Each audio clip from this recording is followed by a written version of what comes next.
All right, do I have a motion to return to open session? So moved. Second. Dr. Roundtree and Ms. Franklin. Any discussion? Ms. Osborne, please call the roll. Ms. Bond? Yes. Ms. Franklin? Yes. Dr. Guidry? Yes. Ms. Parton? Yes. Ms. Purcell? Yes. Dr. Roundtree? Yes. Mr. Hudson? Yes. 7 in favor. Motion carries. Do I have a motion to certify closed session that, to the best of each member's knowledge, only public business matters lawfully exempted from open meeting requirements by Virginia law were discussed in the closed meeting to which this certification applies, and only such public business matters as were identified in the motion convening the closed meeting were heard, discussed, or considered? So moved. Second. Dr. Roundtree and Dr. Guidry, any discussion? Ms. Osborne, please call the roll. Ms. Bond? Yes. Ms. Franklin? Yes. Dr. Guidry? Yes. Ms. Parton? Yes. Ms. Purcell? Yes. Dr. Roundtree? Yes. Mr. Hudson? Yes. 7 in favor. Motion carries. All right, thanks everybody for being here tonight. Hopefully you all got here early to enjoy the BMS choir out there performing. Sounds like they still are. So that's a great treat for everybody tonight. I would like to ask that we join us, that everyone join us for a moment of silence for one of our staff members who recently passed away, Mr. Clifton Lee McCoy.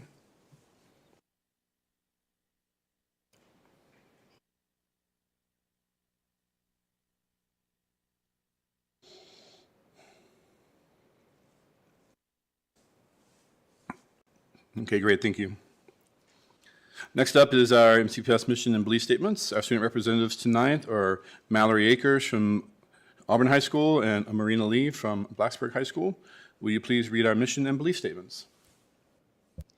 Our mission statement is MCPS is an innovative educational community. We value diversity and we are committed to equity and inclusion.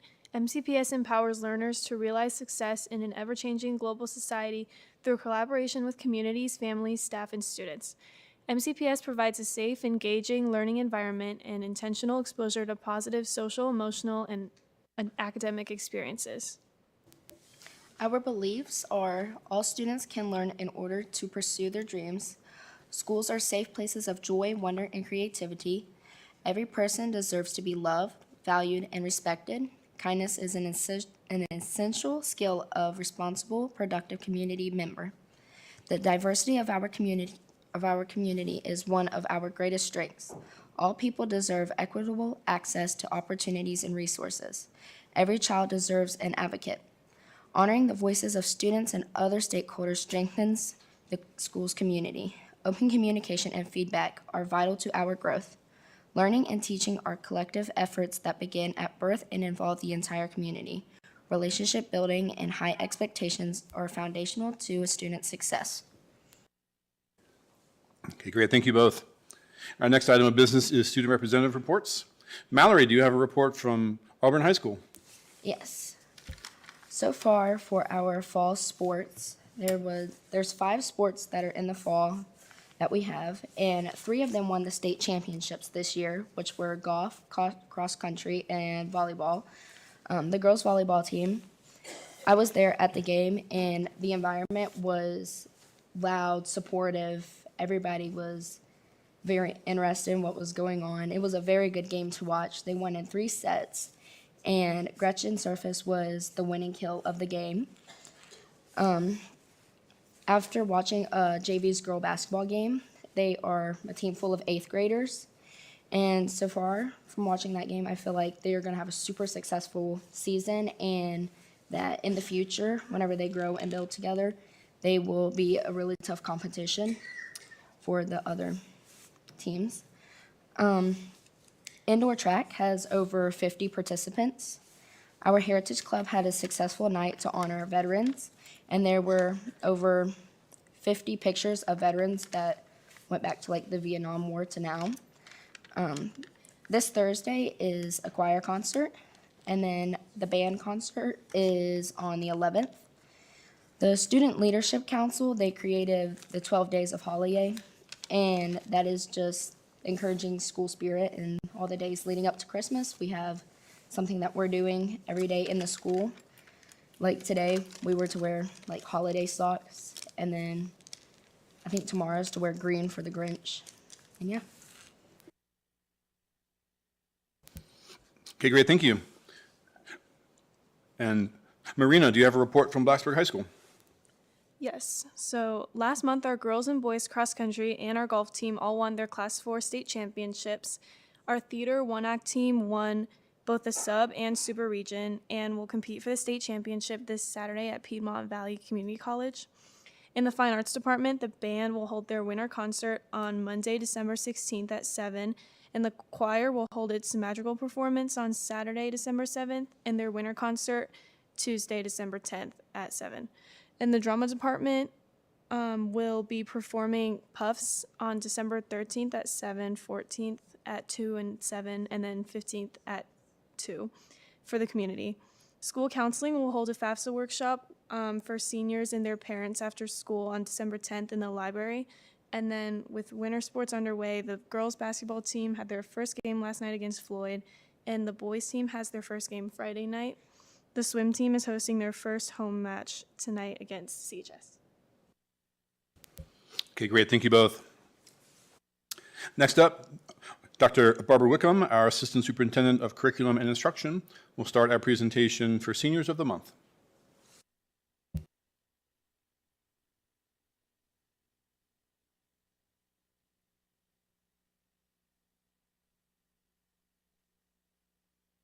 Board members, Chair Hudson and Dr. Bragan. At this time, it is with great joy and pride that we celebrate the extraordinary achievements of an outstanding senior from each of our 4 high schools. This recognition is a testament to the unwavering dedication, resilience, and outstanding character that each of these exceptional individuals has displayed throughout their academic journey. As we present their profiles on the screen and in the lobby of our central office, we invite you to reflect on their stories of leadership, perseverance, and commitment to excellence.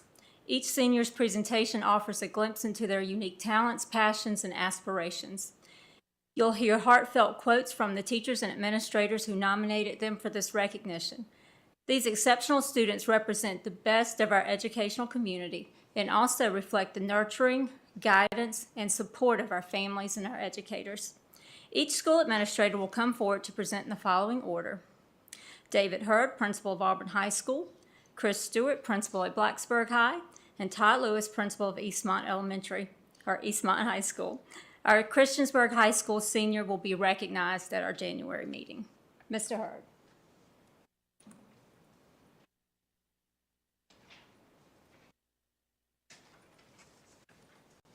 Good evening, members of the board, Chair Hudson, Dr. Bragan, Ms. Osborne. I'd like to ask Tanyan Cawley and his family to come to the podium as the December Senior of the Month for Auburn High School.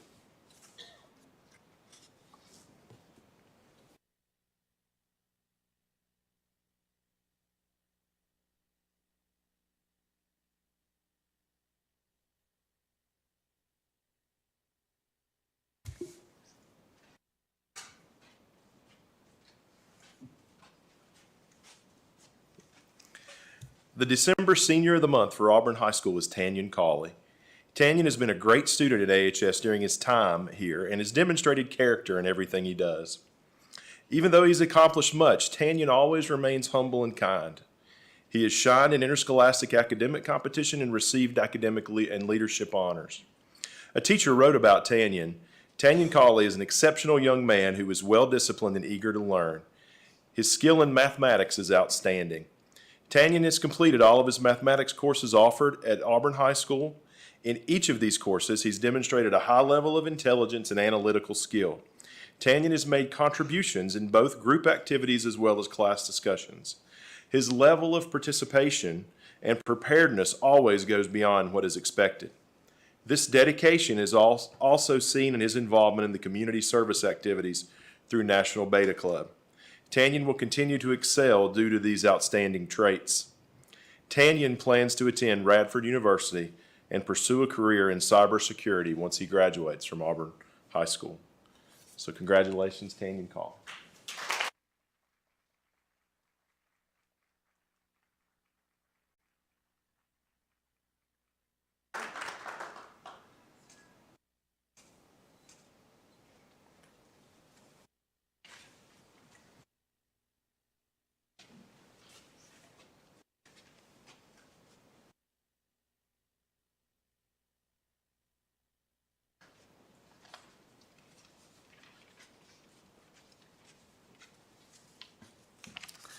Good evening, members of the board, Dr. Bragan. It is my privilege to recognize Blacksburg High School Senior of the Month.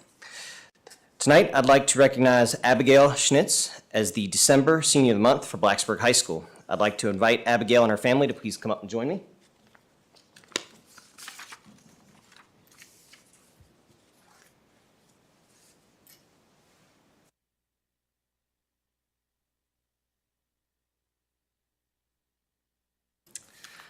I'd like to take a moment and read a statement from one of Abigail's teachers. Abigail has demonstrated exceptional dedication and skill in technology, achieving 13 industry certifications, including the prestigious Microsoft Word Expert and multiple Cisco certifications. She's excelled with the highest recorded scores in several Microsoft certification exams, underscoring her technical expertise. Alongside her certifications, Abigail has earned 21 dual enrollment credits at New River Community College, advancing in both cybersecurity and computer programming pathways. As the captain of her high school's cybersecurity competition team and tutor for dual enrollment Cybersecurity 1, she has proven herself a leader among her peers. Additionally, Abigail's active internship with Virginia Tech's Information Technology Network Security Department provides her with invaluable real-world experience, rounding out an impressive profile in the field of cybersecurity. Congratulations, Abigail.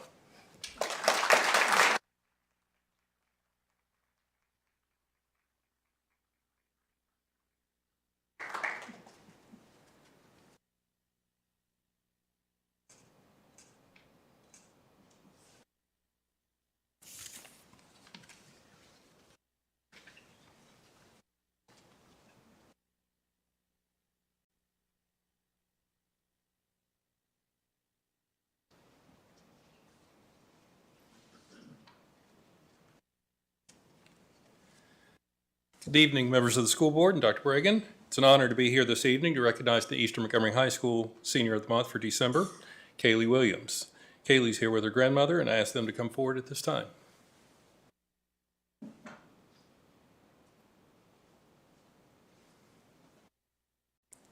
One of Kaylee's teachers, Jenny Brown, wrote the following highlighting her qualifications for this honor. Kaylee demonstrates a mature balance between her academic life and personal life. A consistent high achiever in the classroom, she demonstrates a passion for learning. She's a self-starter and an active participant in discussions and projects, always contributing to the task and adding depth. Kaylee has an earnest desire to succeed and advocates for herself and her needs. She is willing to devote the necessary time to extend her understanding beyond the allotted class period. Kaylee is genuinely kind, respectful toward teachers, peers, and of herself, and she has a sense of humor. These qualities contribute to her leadership abilities. Outside of school, Kaylee continues to display her positive work ethic through various internships and experiences, her involvement in community groups, and dedication to her family and friends. Her desire to help others is evident in all aspects of her life, both inside and outside of school. Kaylee will excel in whatever path she takes in the future, and we are so proud of her and thankful she is a Mustang. Please join me in congratulating Kaylee Williams as the EMHS Senior of the Month.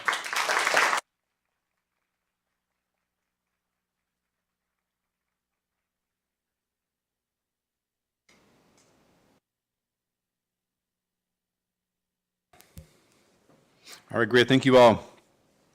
Next up, Ms. Connie Froggatt, the president of the Montgomery County Educational Foundation, will present grant award certificates to the respective educators who are receiving grant awards from the MCEF. And I'm going to invite up Dr. Matt Dunleavy to help me this evening. This is a two-person job. Thank you, Chair Hudson, Dr. Bragan, Ms. Osborne, and board members. Good to see y'all, many of you again. I'm excited to present to you this evening for the first time at a school board meeting the recipients of this year's MCEF Grant Awards, also known as the Montgomery County Educational Foundation. Since 2012, the MCEF, in conjunction with the Community Foundation of the New River Valley, has awarded over $380,000 to MCPS educators, PTAs, PTOs, other support organizations, and even students through our Educator Grant Program. Every one of our schools has benefited from this program. The purpose of the grant program is to improve our students' educational opportunities by funding creative and innovative projects that go beyond the scope of available public funding. In short, to reward excellence, to celebrate and support public education, something that is often is not done enough these days. MCF grant recipients represent the best in public education in our county, like our Seniors of the Month, like our Teachers of the Year. Most MCPS Teachers of the Year are actually also MCF grant recipients as well. I'd like to start first with, before I get to the awards, make a couple of exciting announcements. First, the MCEF will be featured this month in the December edition as the nonprofit December edition of the Blacksburg Living magazine. So be sure to look for that free publication in the mail and at businesses around the town. And secondly, the MCEF held a special fundraiser during the Community Foundation's Give Local event earlier this year called Give Your Favorite Teacher a High Five. Parents were asked to donate to the MCEF in honor of an outstanding teacher in their child's life. For every $5 donated, that teacher was entered into a drawing for a $100 gift card. And I'm excited to announce tonight that the winner of that drawing was Dr. Cheryl Burrell-Graves. Dr. Burrell-Graves doesn't know this yet, so she'll find out. All right, so to start off our awards, I want to recognize some of the people who made this evening possible, starting with our MCEF Board of Directors. So behind the president of every nonprofit is a board of directors trying to keep them in line. This board has a particularly hard job. I would like to ask all MCEF board members who are here tonight, including those on the dais, to please stand and be recognized for all the volunteer hours you put into this foundation. And thank you for putting up with me. Please stand.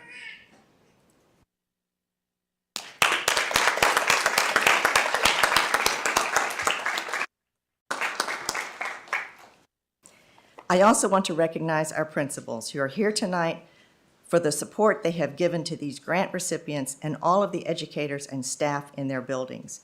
Would our principals also please stand to be recognized?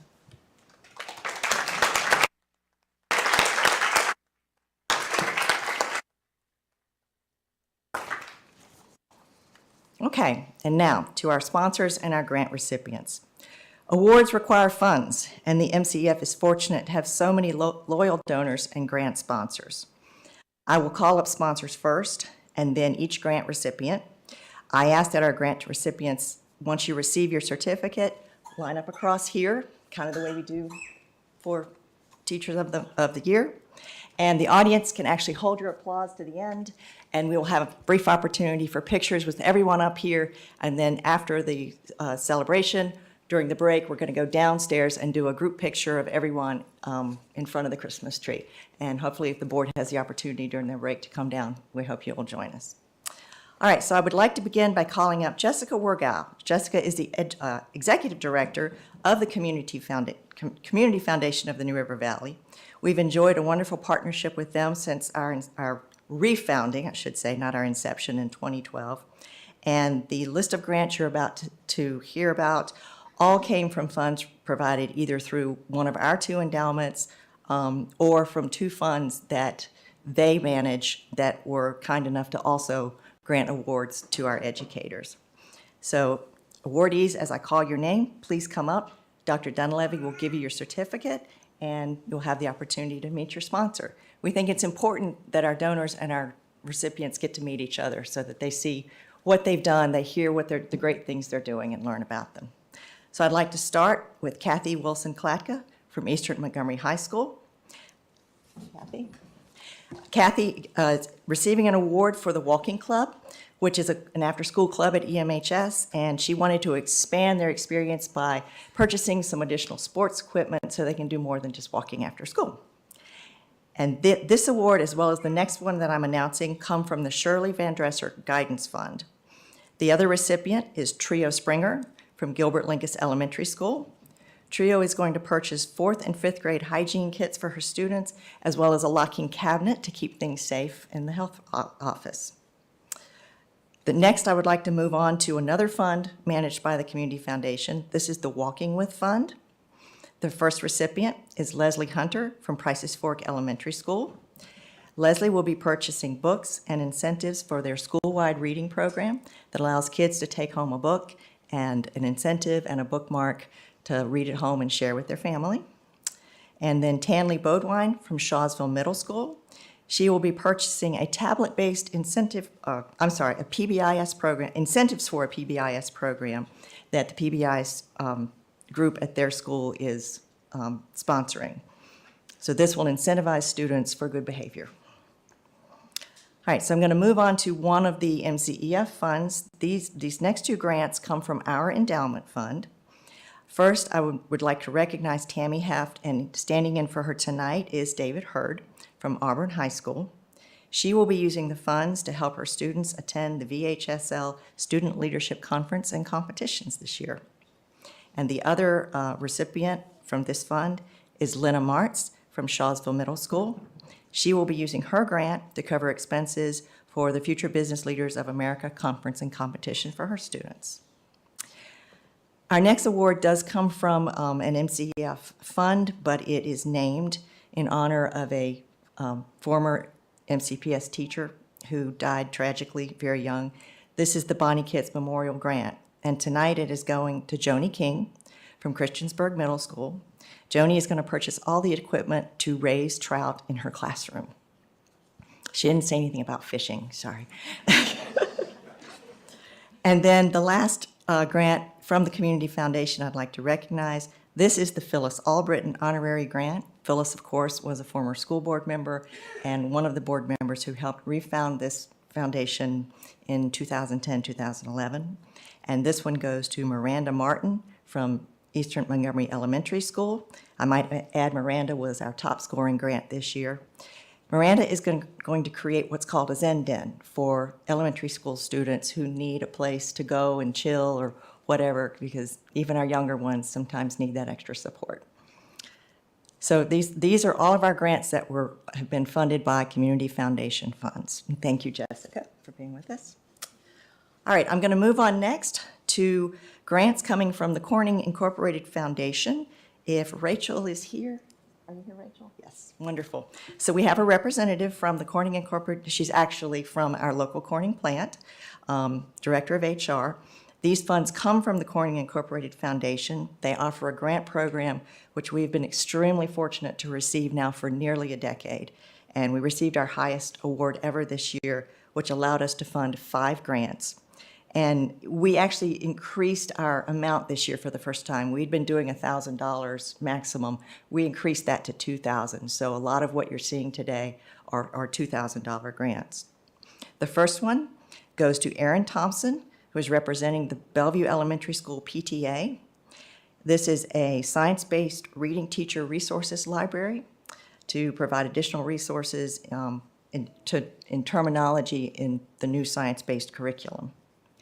Our next recipient is Cameron Harris Gilliam from Christiansburg Middle School. She purchased a tablet-based point-of-sale system for her marketing classes so students can learn what real-world purchasing is like. The next award goes to Dr. Jim Hill from Eastern Montgomery High School. He is purchasing additional video equipment and software for his film study class to expand their ability to create, edit, and make videos. The next award goes to Austin Ardren from Montgomery Central. Austin is creating a tranquil school aquarium. If anyone's ever sat and watched an aquarium, it can be a very soothing experience.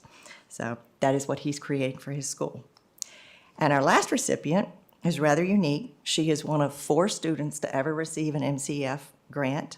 She is Elizabeth Zhang from Blacksburg High School, and she is requesting funds and resources to establish a 3rd Science Olympiad team for Blacksburg High School. So these are all the grants coming from the Corning Incorporated Foundation. And thank you, Rachel, for being here with us. All right, next. So this grant, we also have what we call an emergency travel fund. And the idea here is to help groups who may need to have travel funds they did not anticipate or that their school was not able to fund for them. This year, we are granting this award along with some additional MCEF funds to Catherine Davis at Blacksburg High School for expenses for her students to attend and compete in the Junior Science Academy at the state and hopefully national level. The next one is a very special award. A lot of people don't know this, but you can, if you're an MCPS employee, you can actually donate directly to the MCF through payroll deduction. Every dollar goes to this grant. We charge no fees. We have no overhead associated with this grant. So a small group of employees who are still donating pulled enough this year to fund an entire grant, and this one is going to Brandy Ferguson at Prices Fork Elementary School, and she is putting together a whiteboard and supplies for an interactive and collaborative math station for her students. Next, I would like to call up Ms. Susan Miller. Susan, of course, is a retired MCPS teacher and also a longtime former MCEF board member. She's also worked for many years with Radford University, and I believe she knows Dr. Dunleavy well.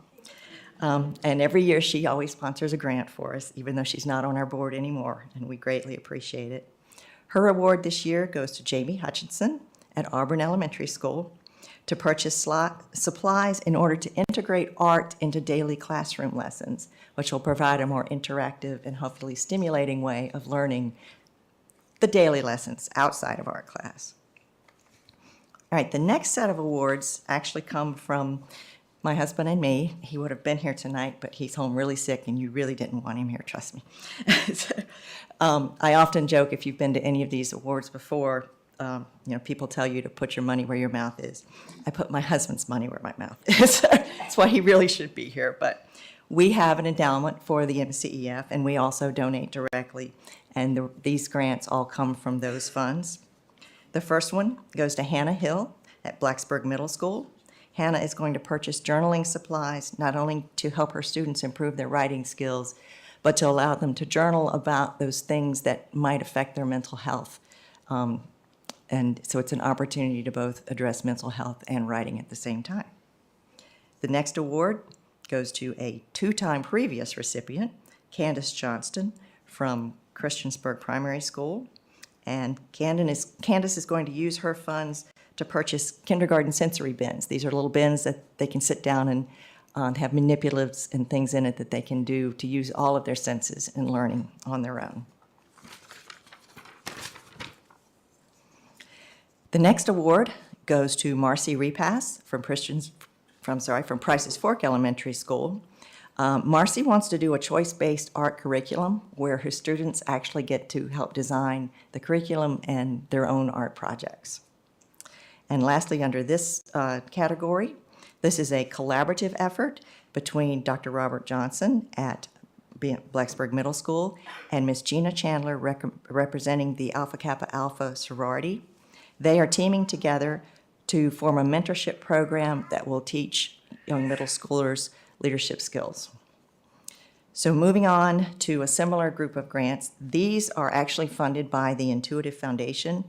Intuitive is the company that my husband works for, and we actually have several board members who have relatives that work for Intuitive, including Dr. Bragan that we didn't know, whose daughter works for them in California. Total coincidence. But they offer a matching program. So when employees donate through their portal, they will match it 100%. And so these actually came from the foundation from matches to donations made by us board members and our spouses and relatives who are employees at Intuitive Surgical. The first one goes to Sherry Vaughn at Auburn Elementary School. She is going to purchase supplies to promote first grade science investigation skills. So instead of just learning science, you actually learn how to investigate it. The next one goes to Helen Fatinos, and this is actually jointly funded by the Intuitive Foundation and the Community Foundation. Helen is the administrator for Gifted and Programs and the Governor School Program. Last summer, she did a small sort of test run during summer school to do sort of like summer coding, but she will be able to use these funds to do an entire summer coding camp this summer.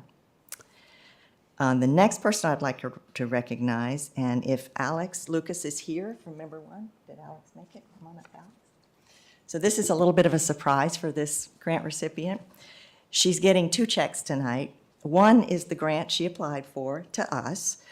This is, by the way, this is Lorraine Hedgepath from Blacksburg Middle School. You want to come up, Lorraine?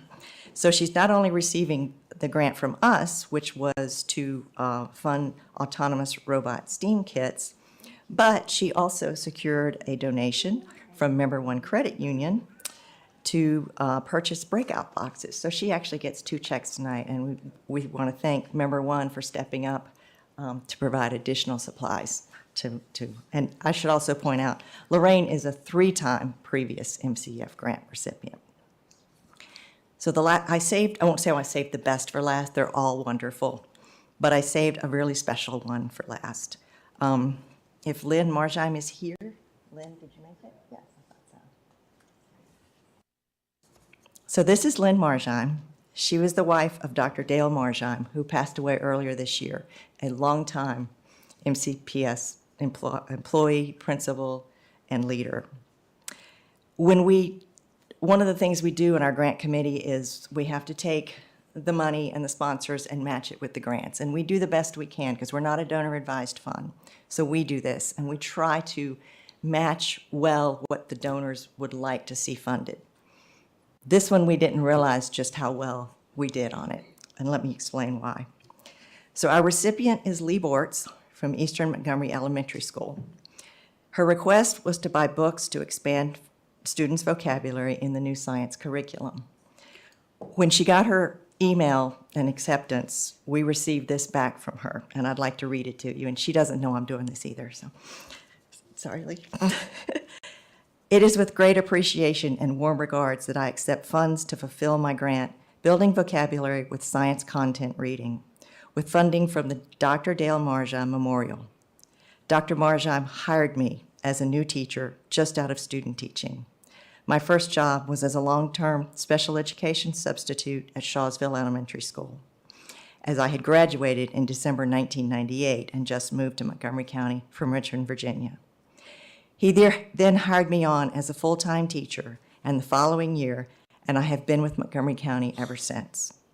He was instrumental in growing my vision as an educator, supporting me as a new teacher, and modeled lifelong learning as he ran small groups with me while researching the impacts of SOLs in our school system for his dissertation. He was always a supportive leader and an inspiring voice. His impact was vast.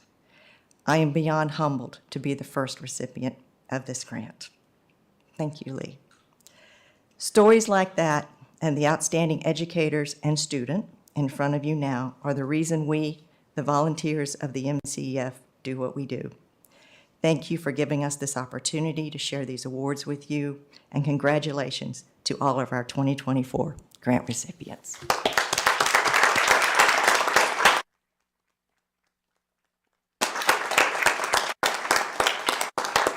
Thanks, everybody. I'm This is what we want to try to do here. So the school board would like to take a break. We're going to roll down through that side door right there. We like to greet everyone who just won a grant, and also the students of the month that were just here. So anyone who wants to come up to the front there and let us greet you, we'll roll right down there and see you. And we will do our photo after you have your opportunity to meet everyone. Thank you. Awesome, thank you.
All right, everybody, we're going to get back after it here.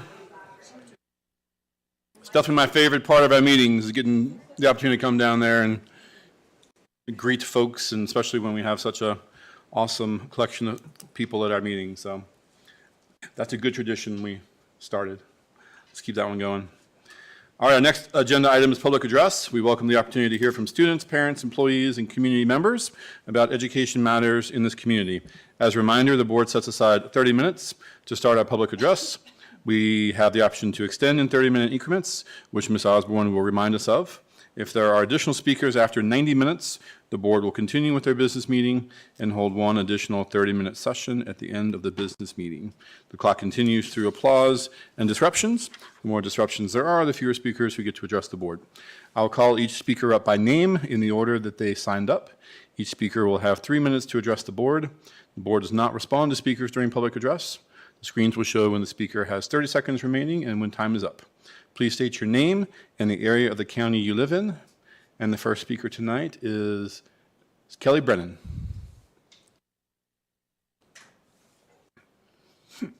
Followed by Anna Vijay.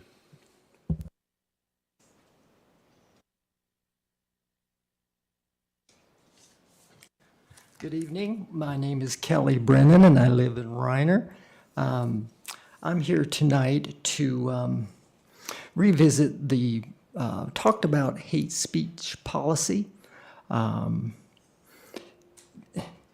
There's been a lot of hand-wringing about violating First Amendment rights, but I really just don't think that's an issue because we already have code of conduct policies which address bullying and taunting and name calling and all of those sorts of things.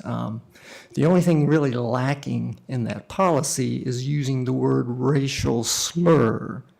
And we could easily do that without substantially changing the policy that is in place. And really, it's about, it's like policy 7.3-1, student code of conduct. Item 3 is bullying and bias-based behavior. So, already we're dealing with that, at least at the policy level. So I think we could easily change the policy by including the word racial and ethnic slur. And, just as we did with the cell phone policy, which was already in the code of conduct, we pulled it out and made it a separate policy.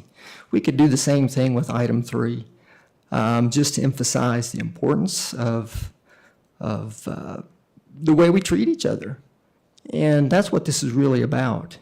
This arose because of the increased use of the N-word in our schools, and that shouldn't be happening. But no bias-based behavior or mistreatment of one another should be happening.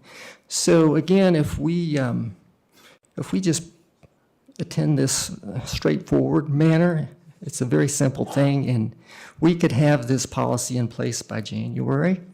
It's already in place. We could just update it by January. And then that would be behind us on the policy front.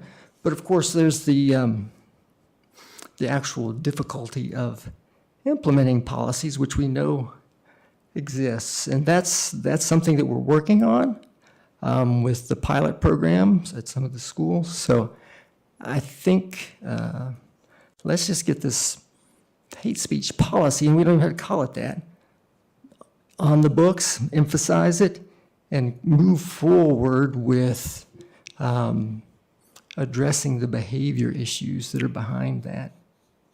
Okay, thank you. Well, thank you, Mr. Brennan. Next up is Anna Vijayan, followed by Carola Haas.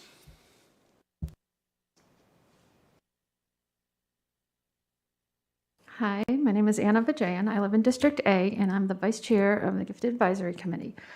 I'll be here for the official presentation later tonight, but I also wanted to take a moment to address you directly with my personal take on the GAC recommendations this year. The first recommendation is to strongly encourage all gifted resource teachers, classroom teachers with gifted clusters, and administrators to participate in PD in the understanding and instruction of gifted students. Note that the outside consultants' 2022 review of gifted services and program stated that campus-level professional development by the GRT is not a substitute for systemic planning and presentation. Systemic presentation demonstrates a policy of consistent performance expectation for all campuses. Ms. Fatinos and the gifted staff have prepared and presented multiple informative, engaging PD sessions in the past year. My understanding, however, is that attendance at these sessions is not what it could be. That is, many teachers with gifted clusters are not choosing to participate. The 2021 GIC report pointed out inconsistencies in instruction for elementary gifted students.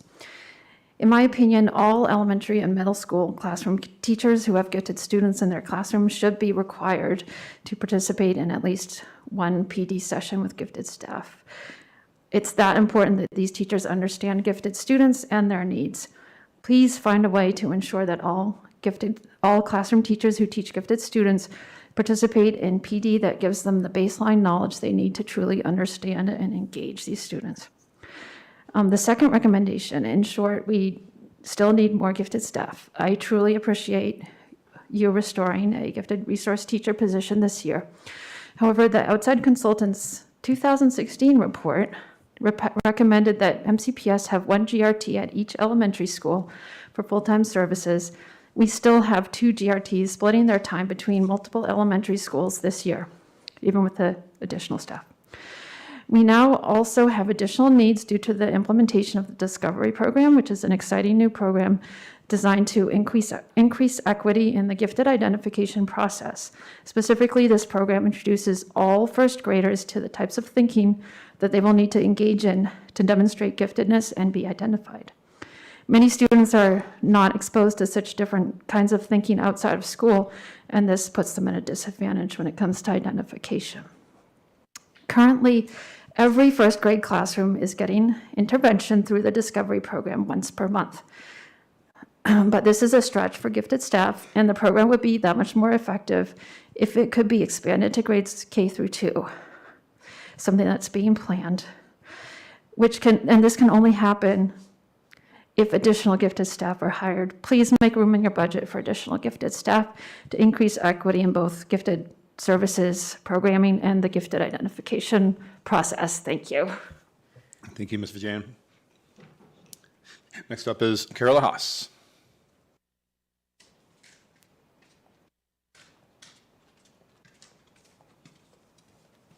Thank you. I'm Carola Haas from Reiner. I just wanted to come and talk to you all. Anna was just talking about funding needs for gifted students. Of course, there's always funding needs. We've seen the severe shortage for students with disabilities in the past. And I just wanted to let you all know that that Congress has never fully funded their commitment to disabled students or for Title I students, and a number of our schools do get Title I support for reading. So in 1965, Title I was established. In 1975, the Individuals with Disabilities Education Act was established. And since that time, they have never been fully funded. The intent of Congress was to fund about 40% of the cost of those. But in reality, both laws have only been funded at about 13%. And so I think we have a real opportunity if we push our legislators to say that there's nothing more important than the education of our youth and being able to provide services, especially to students who may be disadvantaged, is is crucial. And so wanted you to think about having a board endorsement for support of Congress in fully funding both those programs, which could really help our schools. And you know, along those lines of creating more inclusion and advantages for all of our students, I really hope that we can continue to think outside the box about programs like some of our robotics programs have really provided opportunities for students to come together as teams. And so, you know, if you're a great computer coder and you want to program the robot, great. If you're really good at, you know, hands-on construction skills and can do the welding or, you know, design and build these things, great.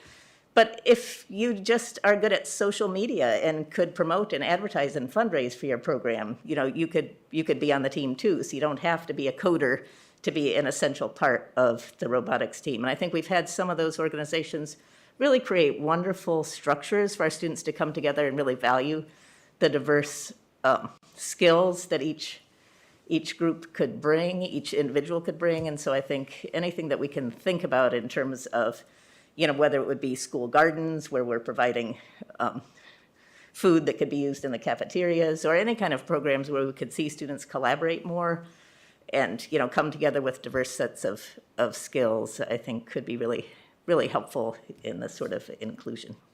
And I can send you information on those two acts before Congress now. Thank you. Great, thank you, Ms. Haas. And with that, our public address is closed. Next up are the consent items. If no one wishes to move an item out of consent, we will consider these items approved.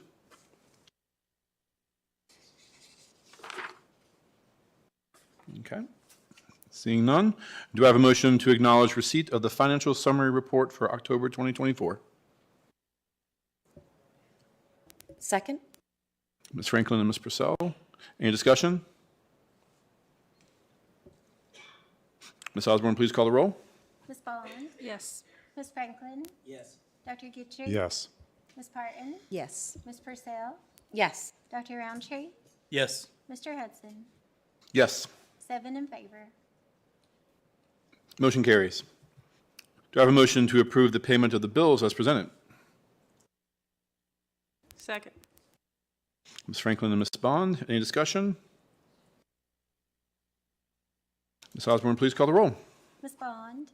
Yes. Ms. Franklin? Yes. Dr. Guthrie? Yes. Ms. Parton? Yes. Ms. Purcell? Yes. Dr. Roundtree? Yes. Mr. Hudson? Yes. 7 in favor. Motion carries.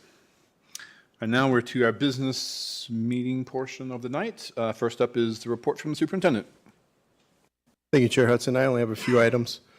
First is the hate speech update. Hate speech policy, we talked about that for a number of months now. We're going to present that to the school board for discussion in the first read in January. So that'll be forthcoming to have our discussion as we move forward with some of the feedback we previously received from our board attorney at our last meeting. We have our capital improvement plan update. We're getting that information from our architect, and I will send that out to the entire school board members tomorrow to digest, to go over it, and that was after getting feedback from our community information gathering sessions. And then we do plan to officially present that in January, after you had some time to generate questions and things like that from myself and the architect, and we will present that at one of the 2 meetings in January. I wanted to update the school board on the Friends Elementary School Preservation Initiative. I had some conversations with the Christiansburg Institute, and in our conversations there, there's definitely a push, as I heard from the school board as well, is to preserve that building, you know, as the Friends Elementary School on North Franklin Street out in front of Christiansburg High School. And one of the things that we identified was, as part of the renovation project for Christiansburg High School, it included a renovation of the windows there, which are the original windows, and, you know, they're kind of drafty and not as airtight as we would like them to be. So during that conversation, I reached out to some people in the preservation spaces, and they're going to give us the exact idea and drawings of what those windows originally look like, which I think they might be the original windows in there now, but what they look like from the architectural drawings initially. And we're going to maintain that integrity while still updating them as part of that process of preserving that building for future use that may incorporate portions of it as memorial museum and things like that. So I'm excited that somebody mentioned that, because if we had not mentioned that, we would have went ahead without having that sensitivity to keeping that architectural integrity of the original structure. So, thank you. But we have a lot of history here, and we want to preserve it as much as we can, and that was something that was really easily done in just having some communication with some community members, so I'm excited about that. I have some other things to talk about as official items on the agenda, so I won't waste much more time here. But being as this is our last meeting before the holiday break, I want to wish everyone a happy and healthy holiday season. Thank you. Great, thank you, Dr. Bragan.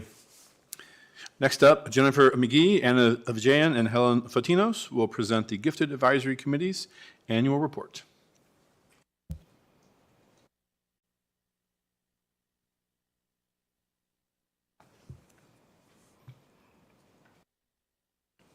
Good evening, school board members and Dr. Bragan. I am Jennifer McGee, the instructional math coach at CHS and chairperson of the GAC.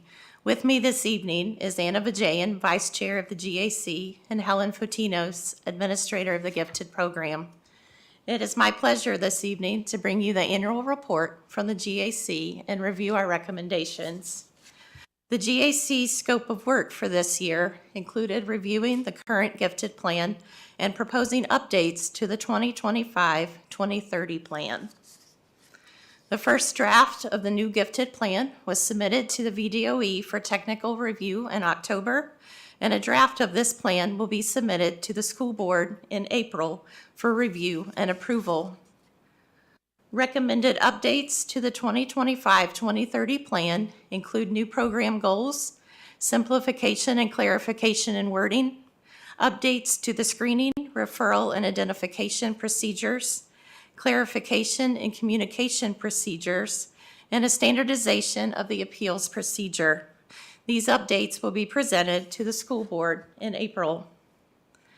The progress made includes professional development sessions offered to teachers, secondary services, a GAC annual open house, MAP assessments for students in grades K through 8, collaboration with the Office of Equity, which included a book study that was for all administrators, and the first grade discovery program.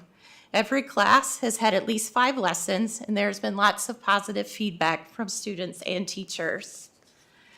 The recommendations from the GAC include encourage participation by all GRTs, teachers with clusters of gifted students, and administrators in targeted professional development around the understanding and instruction of gifted students.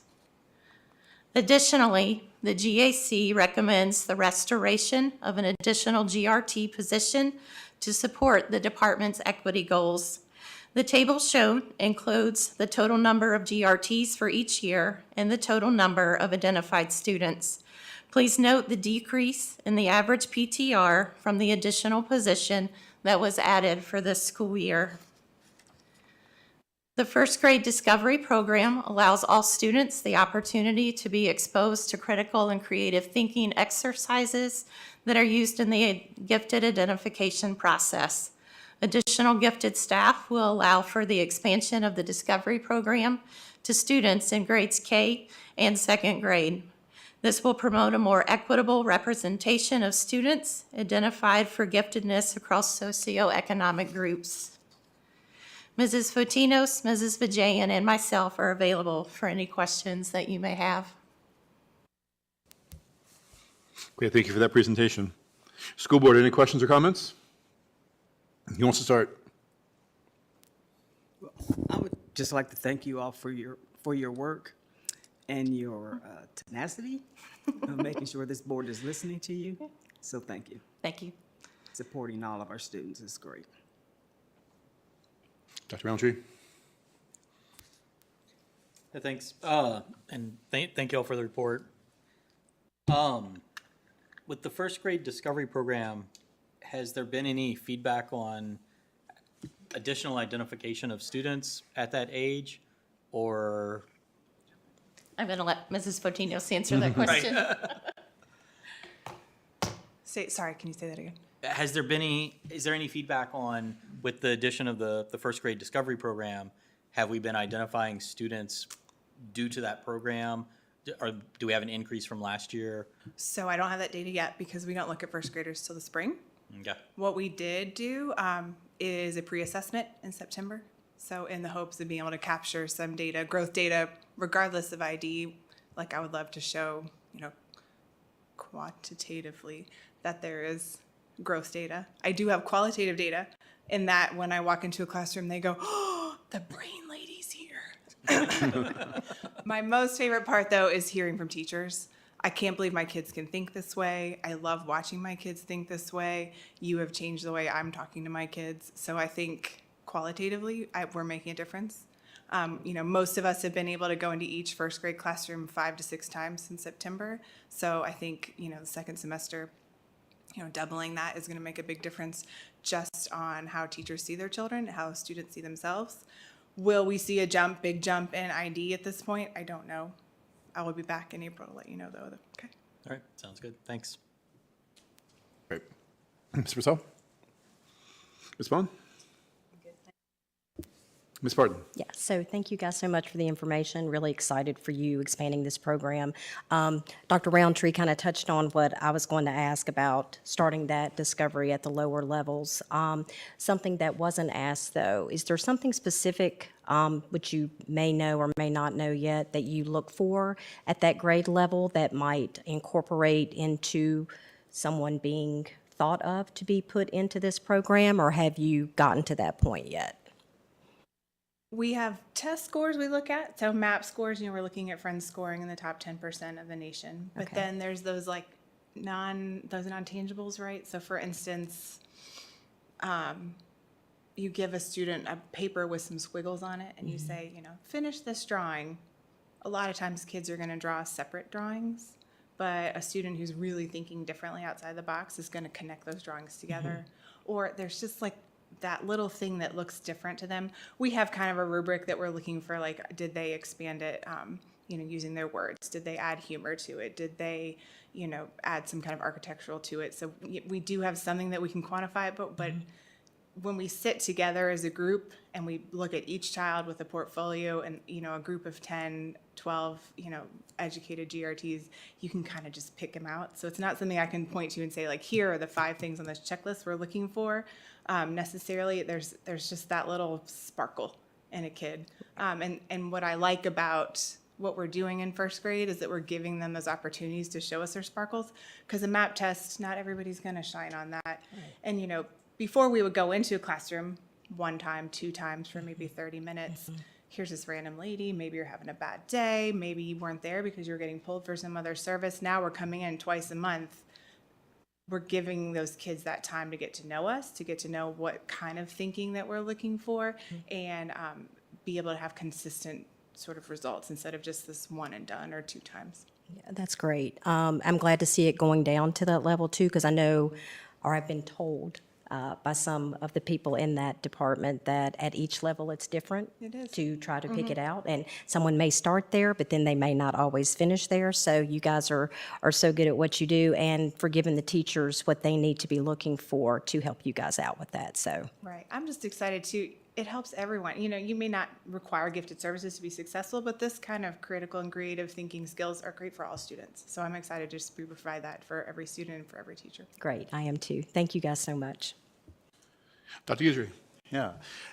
Thank you, and thanks to everyone in the GAC. I know this is a lot of work. These plans, particularly the 5-year plans, are extensive. One of the questions that I have is about services at the middle school level. Because the Discovery program, this is really wonderful. I know in the request is for additional staffing at the primary level, and so you're really attentive to those needs. I know at the high school level, we've got so many opportunities for AP classes, dual enrollment, et cetera. One of my concerns, though, is what's happening at the middle school level, because we have gifted students who are in classrooms with 30 students, I know. And so I'd like to, as you're working on that plan, I want to make sure that we beef that up, because if you're looking at our performance at the middle school, our middle schools, it's not where it should be, and I would love to see that addressed through the plan as you're working on it. I don't know if you could speak to that now. Happy to. Yeah. It's in our program goals is to continue to develop that. We're piloting a program at Blacksburg, where all gifted students are clustered during their IE time. So they're getting direct lessons from their gifted resource teacher 3, 4, 5 days a week. So hopefully I can expand that to all 4 middle schools. I know we're talking about some scheduling changes, so still just trying to keep that in mind for our students. And then also working to make sure honors English and honors, specifically honors English, is truly an honors class. So I'm working with those teachers right now to like create what does an honors syllabus look like that's different than just an on grade level English syllabus. And then just providing PD for those teachers. So Okay. all of that is in the gifted 25-30 plan. Okay, great. And that IE period, that's the enrichment period. Yeah, one of the challenges with that is that if they're involved with other things or have other obligations, it can eat into that. So this year at Blacksburg Middle School, I can't speak for all middle schools, but at Blacksburg Middle School, they are all intentionally grouped.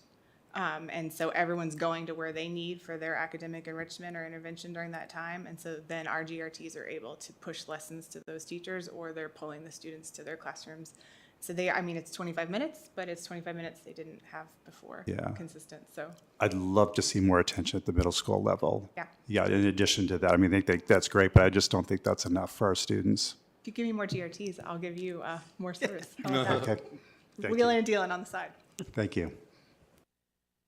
Board, any other comments? Okay, great. Thank you so much. All right, next up, Helen Fatinos. Hey there. Hi, short commute. Yeah, all right. So we'll present an update on the dual language immersion program. Well, good evening again, and thank you for your time. Thank you, Dr. Bragan, for your time. After my last presentation with you, I came away with feeling like we wanted a community survey and a little bit more information about a budget for this program. And so I worked with Ms. Emily Altizer and Mr. Andrew Webb to send a survey to our entire sort of elementary community asking for feedback on our potential program, and I have some information for you. So we sent the survey out in English and in Spanish. Every question was written in English and in Spanish, and I asked someone who speaks Spanish to make sure that my Spanish was correct.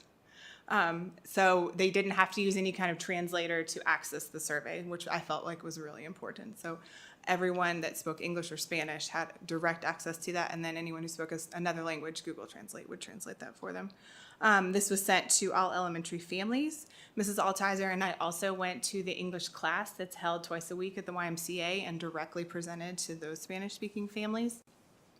Just to ask for their feedback. We gave them QR codes. We posted flyers in that area where they spend time. So trying really hard to get as much community response as possible. So key takeaways, we had over 600 respondents in our survey in about the 3-week period that we sent it out. Half of the respondents were from Blacksburg, primarily English-speaking families, and about 90% of the people who responded said they either yes, they were in favor, or maybe they would consider enrolling their students in this program. So we did get responses from every strand, which I think is wonderful. And I was shocked and amazed at how many languages are spoken at home in our community. So you have a link to this in your packet, I hope. And if not, ask me again and I will send it to you. So you can see just the smaller breakdowns of those languages if you would like. I provided you with just like a little sampling of the comments here, but again, on this slide deck is a link to all of the responses. So if you would like to read all 600 responses. Like I said, primarily they were positive. You know, lots of people were interested in it. We did have some people that said no thank you. They were not interested in this program, and that is fine. This program is completely optional, so no one needs to participate if they don't want to. And then, you know, a few maybes. So I will let you read those at your leisure. But again, if you want to access all of those, they are available. And then just really quickly, this is broad strokes of a budget that what I will be asking Dr. Bragan to include in your budget proposal in the next month. But as best as I can tell from the research I have done, the conferences I've been to and the schools I have visited, this is what we would need to sort of get this off the ground. Now, the biggest ticket item is staffing. And $60,000 of that would be recruitment fees if we aren't able to hire internally. So we've already posted a job in the hopes of finding 2 people that would be interested. So if we are able to hire internally, $60,000 of that would not be needed. What I did also ask for in that budget was 2 bilingual paraprofessionals. So that's another just big chunk of the money. When I visited the schools in Asheville, when I visited schools in Harrisonburg, every one of the K-1 classrooms had a paraprofessional in the classroom with them speaking Spanish to the children. And so that allowed really intensive language centers to happen where, you can't just send a kindergartner off to do their own work. It's never going to happen, right? So if we can divide the class into 2 or at least into 3 groups, have one, doing a station and then two other groups being with teachers, we saw a lot more effective instruction that way. So any questions for me about any of that? Okay, thank you for that presentation. School board, any questions? I can start. So the staffing is for 2 classrooms, is that correct? Initially 2 classrooms. So what my hope would be is to add 2 kindergarten classes in 25-26, and then we would have 2 kindergarten, 2 first grade, 2 kindergarten, 2 first grade, 2 second grade. The reasoning behind the 2 classes is if we do have attrition for people moving away, that when we do get to a point where the classes have 9, 10, 12 students in them, we could combine them into one class. And then the staffing, so in the staffing bucket here, 60,000 is for recruitment. So we're down to like 130. It's $30,000 a teacher to recruit a teacher using Right. Participate Learning, which is the company. Right. So if we don't And have the- to use them, cut that. Right. And that 130 includes the overhead associated with teachers, so retirement, everything, or is that just base salary for that 130? We would also pay their salary, but that we would already be needing to hire a teacher because all of these teachers would be, sort of a replacement. It wouldn't be creating new staffing positions. It would just be instead of. So the $30,000 is truly just the recruitment fee, relocation fee, and support of their J-1 visa. Okay. Then we would also have to pay their salary. And all benefits associated with the salary. Yes. That's what I was asking. So If is the they're- benefits in this number as well? I would have to ask HR. I Okay. know there's some funniness if they're here on a J-1 visa, we don't pay VRS. There's a Okay. few things we don't pay. So it would be slightly less than a traditional teacher salary. Okay, sounds good. Thank you. Okay, we'll change our order. Ms. Franklin. So, yeah, I think this is wonderful.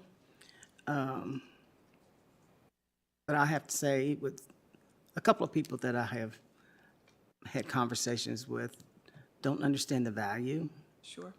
and that is disheartening to me because we don't live in isolation. And the more tools we can give our students, the better off everybody will be. So I hope that we are able to pull this together for our community. I hope so too. I had the opportunity to share with Price's Fork Elementary School this morning that they are our intended site. And I did have some questions, why aren't we just, especially with our L students, why aren't we just making sure they speak English?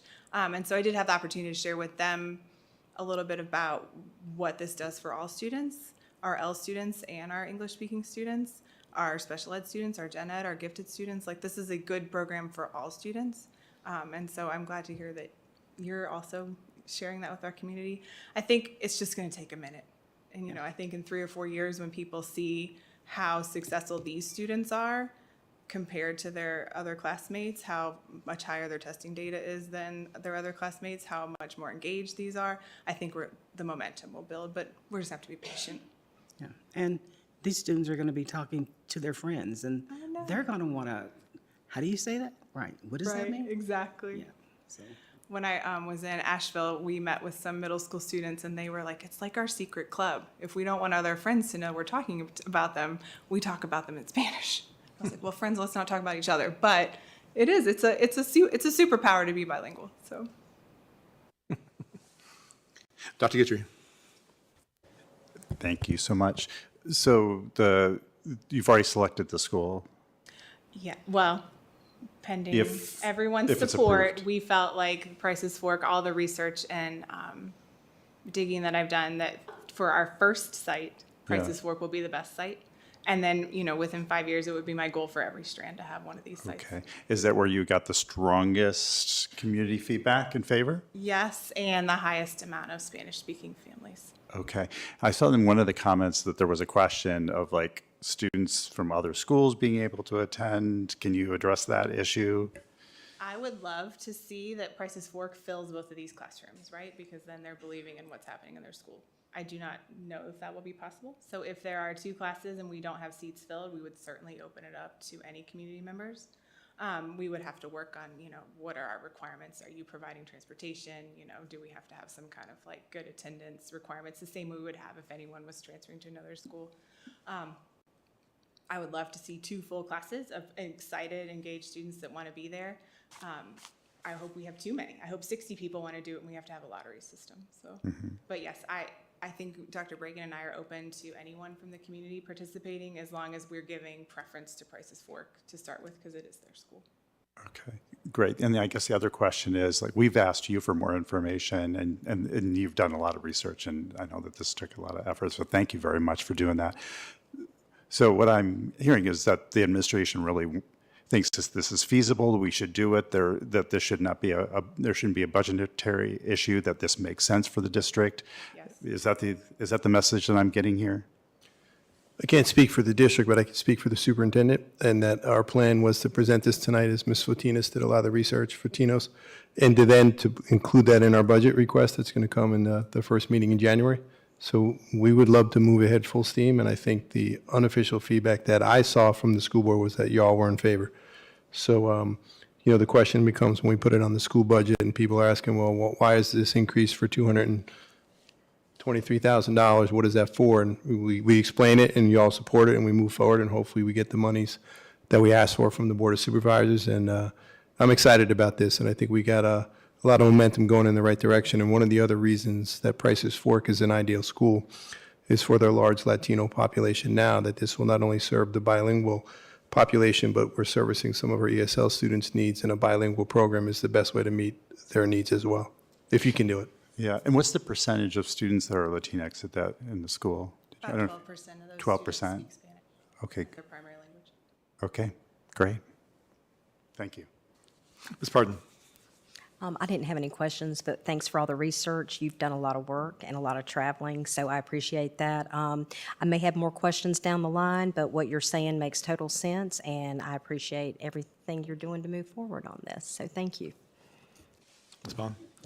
Okay, well, I'm definitely a supporter. But I can't remember, and I know you've done tons of research yourself, and I appreciate that, but did you share that you have like a school that you've looked at their program and maybe sistered through, or Yeah, so I visited Asheville, Buncombe County schools, and they've had a program about 12 years. Okay.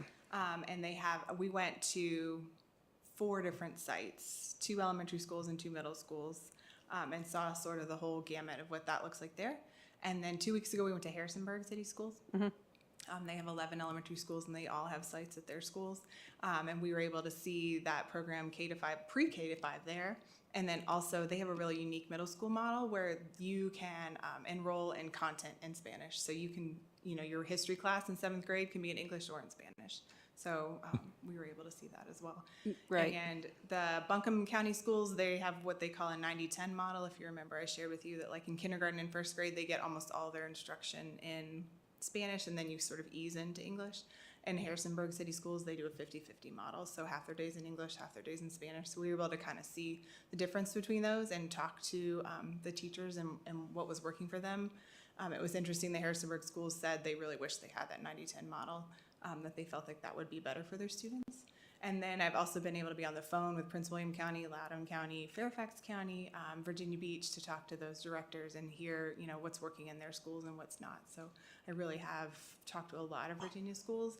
A lot of schools on that eastern side of the state are doing this program and doing it well. So I think it's our turn, right? Good, right. I just, we've learned at different conferences that people are willing to definitely share with you the negatives as well as the positives, and that's how we learn and don't maybe make some mistakes right out of the gate. So I appreciate that. That's important. So thank you. Ms. Purcell. I'll also thank you, Mrs. Fotina, for all of your hard work in putting all this together. It's incredibly exciting to bring something like this to our community. And if I understand what you were saying, there's no other dual language immersion program in Southwest Virginia. So just Harrisonburg, and Yeah, is that the anything only one? west of Henrico and Harrisonburg all the way to Asheville, we would be it. Wow, that's really incredible. I apologize for not knowing this about Price's Fork Elementary, but how many kindergarten classrooms do they have? They have 3 right now, 3 very large kindergarten classrooms. Okay. So I think they're sitting between 22 and 24 students per class. So, you know, they could have split those maybe into 4, but I'm not going to talk about the reason behind that because I don't know why. But I think it would be very natural to add a 4th class looking at their preschool, you know, who's coming in this year. And, you know, if you have 75-ish kids already in kindergarten, likely you're going to have similar numbers in preschool coming up. Yeah, I was just curious what the disbursement would be of the kids in the language program and the kids that would be in the traditional I think program. You know, there's a lot of unknowns right now. You know, next steps for me with everyone's, you know, approval here, blessing would be to start talking with technology about what does the kindergarten registration process look like and how do we fit into that. And then I would plan on visiting all the local preschools and talking to parents about this opportunity. And then again, intentionally going to those Price's Fork kind of preschool roundups that they do with their different communities to talk to those families, and then trying to work at the school in any kind of like family engagement nights to be there and be present and answer questions for the Price's Fork families. And then again, coming up, you know, Mr. Webb and I have talked about creating a new page on our website to be as informative as possible, creating a flyer that we can have put out, creating a space in the Price's Fork office where we can start highlighting this so people can, you know, start thinking about it and asking questions. So next steps would be what Andrew calls a comms plan, which sounds fancy, a communication plan. And I think we'll know more maybe in March or April about how many people are interested. Excellent. And my last question, and this might be more for Dr. Bragan, were this budget item to not be funded or fully funded, are there soft money avenues to kind of launch and then demonstrate so that we can secure more robust funding or expansion of the program? I have been working with Dr. Dunleavy to look for any kind of grant funding that we can apply for, just for that reason, to say like, look, here, this is worth our time. And of course, you know, we'll make adjustments as needed. We're teachers, we do that, right? Thank you so much. Student reps, any comments or questions on this program? Okay, that's cool. Board members, any other comments? Yeah, just a quick one. So the immersion program's great, and I'm very excited that this is coming to Price's Fork. What are the plans for bringing linguistics to middle school at earlier grades in 6th and 7th grade? Through this program or just in general? In general, or through this program, whichever you want to answer. I can only control what I can control. Okay. So you can have that conversation with Dr. Bragan. But my thought at this point, and you know, this is 6 years away, is that we would create like an elective.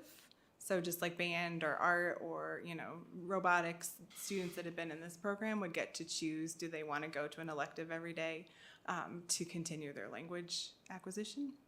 You know, maybe there'd be book studies or, you know, field trips or cultural events, you know, making it fun and light and making it an elective, but then they're also still continuing to practice their language skills so that when they go to high school, everything I've read, most of the students that come out of programs like this can jump right into Spanish 4. So they go Spanish 4, AP Spanish, earn a seal of biliteracy, maybe explore another language. So, you know, if they already are fluent in Spanish in 8th grade, maybe they jump to French or Latin or German, or maybe they're jumping online and doing a Mandarin class. You know, once you've already acquired 2 languages, it's much easier for your brain to acquire a 3rd language. So that is what I can control. Do I think there should be more language acquisition at the middle school? Yes. Yeah, so I think it would be interesting to look at what we can do as far as putting those electives in place so that they're ready when those students are in 5th grade and ready to go to 6th grade, so that we're not trying to put together a program in 1 year. And then we can also provide our students that are currently in middle school with electives for foreign language. I think as Ms. Fatina said, you know, that we have time to plan that, and we'll make sure we're ready when we get to that point. You know, one of the surprising parts for me when we visited the schools down in North Carolina was I thought that it would continue in the same vein in middle school. And in middle school, it really became an elective class. It wasn't a total immersion moving forward, which was surprising to me. And they had reasons why they did that, and they thought it was, and it's been successful for them in the past. But those are the things I think, as Ms. Fatina said, as we create anything new, we don't know what we don't know yet, right? And we did hear some other people, and they tried to steer us away from some of their potential pitfalls and things that they learned, but we still don't know what it's going to look like here and what's going to be implemented. For example, one of the things that I thought, and I like to think I'm fairly well versed in this, we created a similar program in New Jersey, where I came from, was we did 50-50. We thought that was the best way to go. Everyone we talked to said, no, in your first 3 years, you need to do 90-10 in order to be effectively bilingual by the time the kids get out of 5th grade. And it was interesting because when we talked to the children, they said the same thing. And they picked up English. It wasn't like they were struggling with that at any point, and they were middle school at that time, right? 7th, 8th graders, I think we talked to. So what you said, Dr. Roundtree, is really important, though. Every little thing we do, there's more ramifications and implications that go all the way through with these children as they progress through our system that we got to be aware of and we got to plan for. What I really liked about the Harrison City schools was you could take science and social studies in Spanish, which is amazing if you can find a teacher who's licensed and bilingual. In Harrisonburg, they have a large population of Spanish-speaking individuals in the town, so they have a bigger draw. But I think our program's going to be so amazing that people are going to want to move here and work for us. So. That's right. Thank you. Yep. So with that said, maybe we should look at some type of resource to help the teachers that we have get their qualifications in the courses that we would like them to be in. I agree. I had a conversation with an aide at Price's Fork this morning who is fluent in Mandarin, and she said, how do I become a teacher so that I can teach students if you have a Mandarin Academy? And so I said, well, I have the person for you to talk to. By the time we get a Mandarin Academy off the ground, maybe she'll be licensed. So. But the grow your own idea, Ms. Franklin, is a great one. We put out some feelers for speech language therapists. As you all know, we're having difficulty getting those positions filled. In a partnership where we would help them pay for their master's degree, where they would commit to being with us for a period of 5 years or so. And I've had 3 people reach out to me and express interest in that already. So that's the way to go if we can do it. Get our own people, train them up, maybe help them along with the costs and get a commitment from them. And I think that's the best long-run solution for any program, especially this one. Okay. So it sounds like there's positive energy from this board, but the next real step is getting a budget approval for next year, right? So unless there's any other action that you think we can take in advance of that. Okay. Great job. Thank you so much. Thank you for your time. All right, next up, the proposed math textbook adoption committee is presented for board approval. Ms. Jennifer Wall, our administrator of the mathematics curriculum, is available for questions.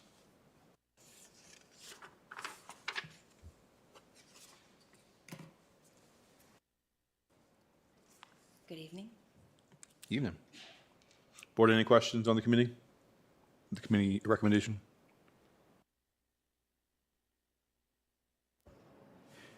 I'll just ask a couple of quick questions. Thank you so much for putting together this committee and for all the people who have agreed to be on the committee for doing that work.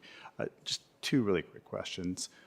One, are there any parents on the list who are also MCPS employees? Not to my knowledge. Okay, good. I mean, I shouldn't say good, but I was just going to recommend if there were any MCPS employees to identify them as well, because that's one of the critiques that I've heard in the past about some of these committees, that they're overstaffed by or overrepresented by MCPS employees. So I'm glad to see strong support from parents. The second is that are the parents who've agreed to be on the committee, are they aware that the meetings are going to likely take place, I'm assuming, during business hours? Because I think that could be. So thank you for putting this committee together. And I know committees are hard, but I am very pleased to see what great teachers we have represented on here for especially what this is in reference to. But I'm also glad to see the diversity within the districts being a little closer and having more equal representation. So that makes me feel good too. So thank you very much, and I wish you success. Thank you. Yes, ma'am. Ms. Bond, anything? Ms. Purcell, anything? Dr. Roundtree? Just thanks for putting all this together. This is going to be a lot of people to manage. So, thank you. Ms. Franklin, you good? Okay. All right, do I have a motion to approve the proposed math textbook adoption committee as presented? So moved. Dr. Guthrie and Ms. Franklin? Any further discussion? Great. Ms. Osborne, please call the roll. Ms. Bond? Yes. Ms. Franklin? Yes. Dr. Guthrie? Yes. Ms. Parton? Yes. Ms. Purcell? Yes. Dr. Roundtree? Yes. Mr. Hudson? Yes. 7 in favor. Motion carries. Thank you. All right, next up, the proposed secondary English language arts textbook adoption committee is presented for board approval. Dr. Barbara Wickham, our Assistant Superintendent of Curriculum and Instruction, is available for questions.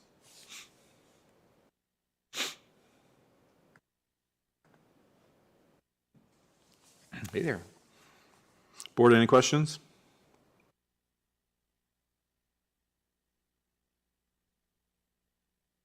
Okay. Okay, cool. Do I have a motion to approve the proposed secondary English language arts textbook adoption committees as presented? So moved. Second. Dr. Roundtree and Ms. Bond, any further discussion? Okay. Ms. Osborne, please call the roll. Ms. Bond? Yes. Ms. Franklin? Yes. Dr. Guthrie? Yes. Ms. Parton? Yes. Ms. Purcell? Yes. Dr. Roundtree? Yes. Mr. Hudson? Yes. 7 in favor. Motion carries. Thank you. Thanks for walking up. All right, next up, the MOA for pre-kindergarten is presented for board approval.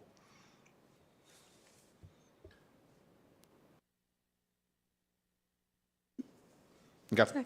Second. Do I have a motion to approve the memorandum of agreement as presented? Ms. Franklin and Ms. Bond? Any discussion?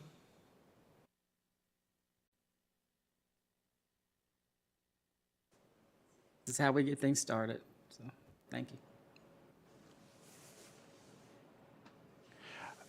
I do have a question. When I read this, I wasn't sure of the context. Can you explain a little bit more about the agreement? Yeah, absolutely. You know, the school board has an agreement with the Montgomery County Educational Association, and part of that agreement for elementary school teachers is that they will receive 85 minutes of planning time, duty-free, you know, to plan and use that for the needs of preparing for the lessons or whatever that may entail for them in their daily days as a teacher. One of the things that we neglected, we meaning myself and the committee members who helped develop this, was that the preschool schedule is a lot different than the elementary schedule for our teachers and for our students as well. And when we were looking at doing this and working on the 85 minutes for elementary, it was easy to make sure, well, relatively easy to make sure we could ensure that our teachers got that time for preparation and planning. It's not as easy for preschool. The preschool schedule is different, and it's harder for us to have those periods of time where the preschool teacher's out of the classroom and has an unencumbered duty where we can get that time for her. So when we had those conversations, and credit to the MCA leadership, they were very supportive and very responsive.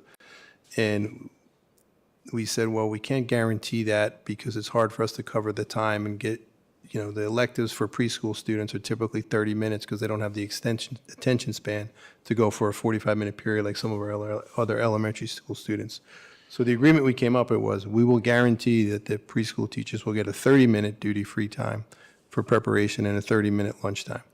And in lieu of that 85 minutes where the collective bargaining guarantees that time for them, the two meetings that could potentially be scheduled for them during their planning time of the month will become voluntary unless there's an emergency. In addition to the 2 meetings that we have scheduled typically after school, again, unless there's an emergency for those teachers that are giving up that 85-minute planning time, they will be voluntary. We thought that was fair, and we thought that was appropriate, and we all agreed. We ran it by attorneys on both sides, and they put their blessings on it. But the agreement is with the school board and the association, not me. So that's why we presented it. Okay, great, thanks. And so the association is 100% behind this agreement? Yes. Okay, And their attorney, like we didn't just pencil this in together. We came up with the language and we ran it by our school board attorney, and they ran it by theirs. okay, wonderful, thank you. Okay, board, any other questions or discussion? We have a motion and a second. Ms. Osborne, please call the roll. Ms. Bond? Yes. Franklin? Yes. Dr. Guthrie? Yes. Ms. Parton? Yes. Ms. Purcell? Yes. Dr. Roundtree? Yes. Mr. Hudson? Yes. 7 in favor. Motion carries. All right, next up, Dr. Bragan, our superintendent, will provide an update on a 504 plan. Thank you, Chair Hudson. As this board is aware, there's been some concerns about the 504 responsibilities for coordination that fell with our school counselors this year. First thing I want to say is I want to compliment our school counselors for 2 reasons. One, even though they weren't 100% on board or thought this was the best use of their time, they're doing the job and they're doing it really well, and they're taking it in the professional capacity we would expect of our people. So I applaud them for that. Not everybody responds in that manner. And the other thing is, I had 2 meetings with them. I had one recently. I appreciate their willingness to talk and a dialogue, even though this is something that they, again, would, in their best interest, in the best time of use of their time for the counseling purposes for our kids, isn't something that maybe is best suited for their needs. They've come to the table not with animus or not with anger, but with, hey, Bernie, Dr. Bragan, whatever, how can we get to the answer? How can we work through this and make it work? And they've been very receptive, and they've been understanding. So I appreciate that. So that being said, what I told them is what I'll tell you is, we have a plan for next year in our school budget for this to be a dedicated position, 504 coordinator, that will not fall on a school counselor or will not fall solely on a teacher. Because last year, teachers did the majority of this work. And when the caseloads got heavy and we had a lot of meetings, you would have teachers that we would have to get a substitute for because they had meetings all day long. We're taking kids out of the classroom, which we didn't think was an effective use of their time and adversely affected the classroom performance in our students. So wrongly so, and I'll take full ownership, we thought, well, maybe the school counselors could better swing that because their daily schedule isn't as bound to them as a teacher's schedule, right? I got 25, 30 kids coming every period. I got to make that work, whereas school counselors is typically not that as regimented. That being said, it's not in the best interest to do that because it takes away from the important things that they're doing. So in the short run, BHS right now has a dedicated 504 coordinator who we transitioned over there and is doing a great job. Is taking that burden off our counselors, working with the support staff in the counseling office, and that seems to be going well. We have another position on the agenda tonight. You're approving a halftime administrator and a halftime 504 coordinator on the agenda this evening, and that person will most likely go to Blacksburg Middle School and do the same thing that's happening at Blacksburg High School. Christiansburg High School, working with the principal and working with the counselors, they've come up with a plan starting in the spring semester to free up one of their teachers' periods during the day where they will have an opportunity to do this work, and that's going to alleviate that concern right now. So starting in the spring semester, I'm sorry. So that's kind of where we are. We triaged where the greatest need was and tried to alleviate the greatest concern for the school counselors who had the greatest caseload. There are still some other areas where school counselors are performing this work, and in an ideal situation, they wouldn't. So as we plan the budget for next year, the idea is that we have a dedicated 504 coordinator that will service all of these needs so that it will not fall on school counselors at all. I'm open for questions, but that's an update where we are. And one other thing is, some of the people ask me, well, Bernie, why don't you just do it right now? Get a counselor for everybody. One is, as much as people don't always understand, we don't have this magic box of money that I can just pull things out of, right? But what we do have is we have some positions that are unfilled, right? And as time goes on, that money is there. So we may be able to fund another position in maybe another month that will help alleviate some of the elementary positions, if that makes sense to you. And that would be not from additional monies that I'm just finding. It would be monies for some of the positions that you'll talk about in the staffing update that have gone unfilled, that we budgeted for, that we could use some of those monies. for this year. But for next year, we have a plan. It will be, again, it'll be in, and we'll talk about it when we present the budget to y'all in January. Okay, thank you, sir. Board, any questions? Discussion? Just good to hear we have a plan. Dr. Guthrie? Yes, thank you. I'm glad you're not just waiting until next year. So I know we're going to talk about the staffing update, and I'm glad to hear you're open to reallocating some money. One of the things I noticed is that we're not filling the special ed teacher positions, and we have a lot that are open. But also, I can't remember. I think it was over like 300,000 that we had budgeted for stipends to try to attract. Is any of that, if we're having difficulty of attracting people to those positions, what's happening with that money, and can that money, some of that money, be allocated so that we're not waiting until next year, that we can more aggressively push in? Because I know the counselor, I'm sure that they are team players and they're doing what they need to do, but I know that the system, I still have concerns, even if they're being team players, if they're actually able to meet the needs in our buildings. No, that's fair. We'll look at all those funds, Dr. Guthrie. The majority, and again, I'm talking off the top of my head, and I shouldn't do that without having the numbers in front of me, but the majority of the monies that we allocated for the special ed stipends were for people that were doing the special ed jobs as they were. It wasn't necessarily for all additional people, so a lot of that money is gone, but there may be some left. Do you follow what I'm saying? So if you are already working as one of the 110 special ed teachers we have, you got that stipend. In addition to people we hired, we offered that as well. So I'm not sure how much is left, but I'll find out. Okay. That's something we could definitely look at. I just remember that being part of the rationale for the stipend. It wasn't just for new hires, but, I thought that I was curious because.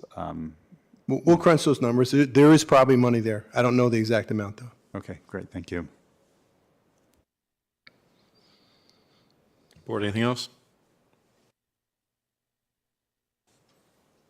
Okay, great. Thank you, sir. Next up, Dr. Bragan will provide an update on retired school security officers. I'm not sure I've ever talked this much at a meeting so far. I'm going to give a brief presentation on retired school security officers, a proposal that we're putting together. And we'll talk through it, and at the end I'll entertain some questions. But this actually came from a joint effort of working with our local law enforcement, our two towns, as well as our county sheriffs, and some ideas to make sure we have all of our schools fully staffed with armed security guards, if not SRO police officers. So the question you would ask, right, what is a retired school security officer? And basically, I'm not going to read the slides to you, but basically it's a former law enforcement officer with experience who's retired and has been trained and has all the requisite skills to be an SRO. The difference that changed recently was that when somebody retires from the VRS system, they typically can't work without compromising their retirement, either pausing it or going back into a retirement system. So the VRS rules recently changed where for retired law enforcement officers, they can still collect their VRS and then work as a retired school security officer.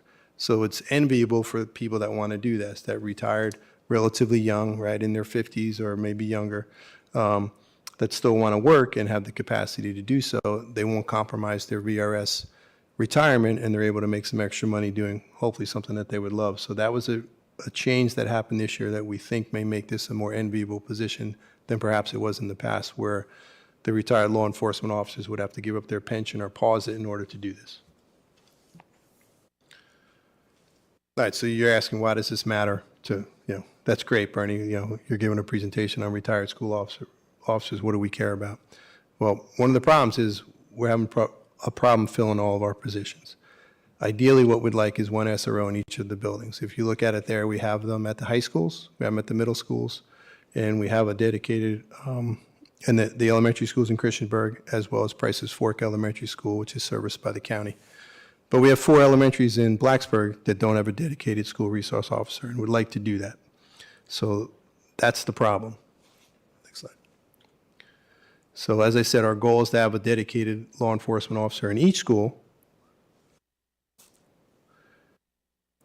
But to be an SRO, it can't just be the first guy that comes through the academy. As you know, in our positions in law enforcement is no different. There are less people applying for those positions, less people going through the academies, less people that are coming out ready to be law enforcement officers. And even if we had someone that was fresh out of the academy, a young kid that just graduated, they can't become an SRO right away. They have to wait at least 2 years in order to be eligible to do so. They have to get the trainings, and that's what we would want too. You don't want a newbie coming out and working with our children because it is a little bit different than you would a typical police officer. So you want people with more experience. The reason that's a problem is it takes longer in the pipeline to get people.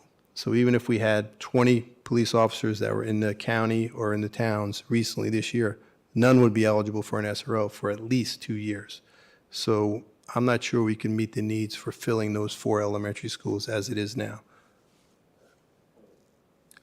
All right, kind of spoke about that already. There's a commitment across the board from the towns and from law enforcement. Both town police officers and the sheriff's department are committed to doing this. I know our school board is. The Board of Supervisors committed the resources to last year when there was a question about whether we would move forward or not. But we don't have the people. So herein lies the rub. So our proposal would be to hire 4 retired school security officers for the schools that we can't fill. Right now, it doesn't look like, and I don't have a crystal ball, it may change, but it doesn't look like for August that the town or the county has 4 SROs that they could dedicate to those 4 elementary schools. So we would recommend hiring 4 retired school security officers. And in the event that those elementary schools do get filled, right, or if it happens over a short period of time, move one of those, wherever the need is, the retired school officer to the high schools. One SRO is great, but having someone else is better for the bigger buildings and the bigger campuses that are hard to cover with just one person. So it wouldn't be like we're wasting money if at some point those SRO positions are available for those 4 elementary schools that are currently uncovered. And in talking with law enforcement, you know, working with police officers is different than teachers. It's different than working with our current administration. I asked them if we had 4 retired school security officers, would we need to have a dedicated, you know, retired police leadership position to do that? And in talking with the town and talking with the sheriff's office, they thought 4 was manageable. If you were going higher than that, you would need somebody that's retired from law enforcement to lead them, because it is a different, they're different than civilian people. And I mean that in the best sense of the word. So the budget cost, our proposal is $280,000 as it works out there, and these are rough numbers. The idea, we thought, to get enough interest where people would want to do this job, would, and again, in talking with law enforcement, the sheriff's office, was $50,000 salary. And if you look in there, the estimate for the payroll taxes for those 4 employees would be that, and for potential benefits, I'm not sure they would need it. Sometimes law enforcement gets benefits in retirement, sometimes they don't. That may be something that would entice people to do it if they can. So that's on the left side there, the personnel commitment. The other thing, and I did talk extensively with the sheriff about this, we would want armed people, and the sheriff's office would work with us, as would the towns, in training them and making sure they have the required trainings to carry firearms. But also, I was told we should provide the firearm, and there's a particular kind that we should provide for law enforcement that's consistent with the sheriffs and the towns, so that we would buy it and it would be our firearm. That makes sense to me. And then we would pay for the body armor, which is, you know, that we would want all our police officers to wear. And then training. So that comes to the total budget of $280,000. Again, the summary basically says that there's a need. We have a commitment that we want to have the resource officers in each building, but there's a shortage. We can't fill it. This is an opportunity to do that, and it requires that expenditure of funds in our budget to do so. And then, unless the board tells me otherwise, I'm going to include that in the school budget when we present it in January.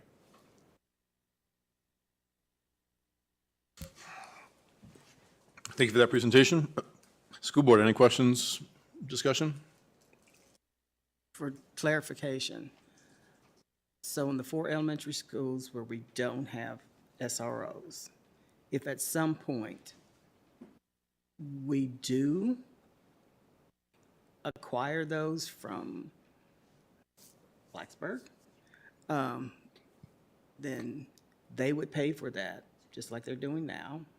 everything would go, it wouldn't fall back on us, that all of a sudden now we're starting to have to furnish our own SROs.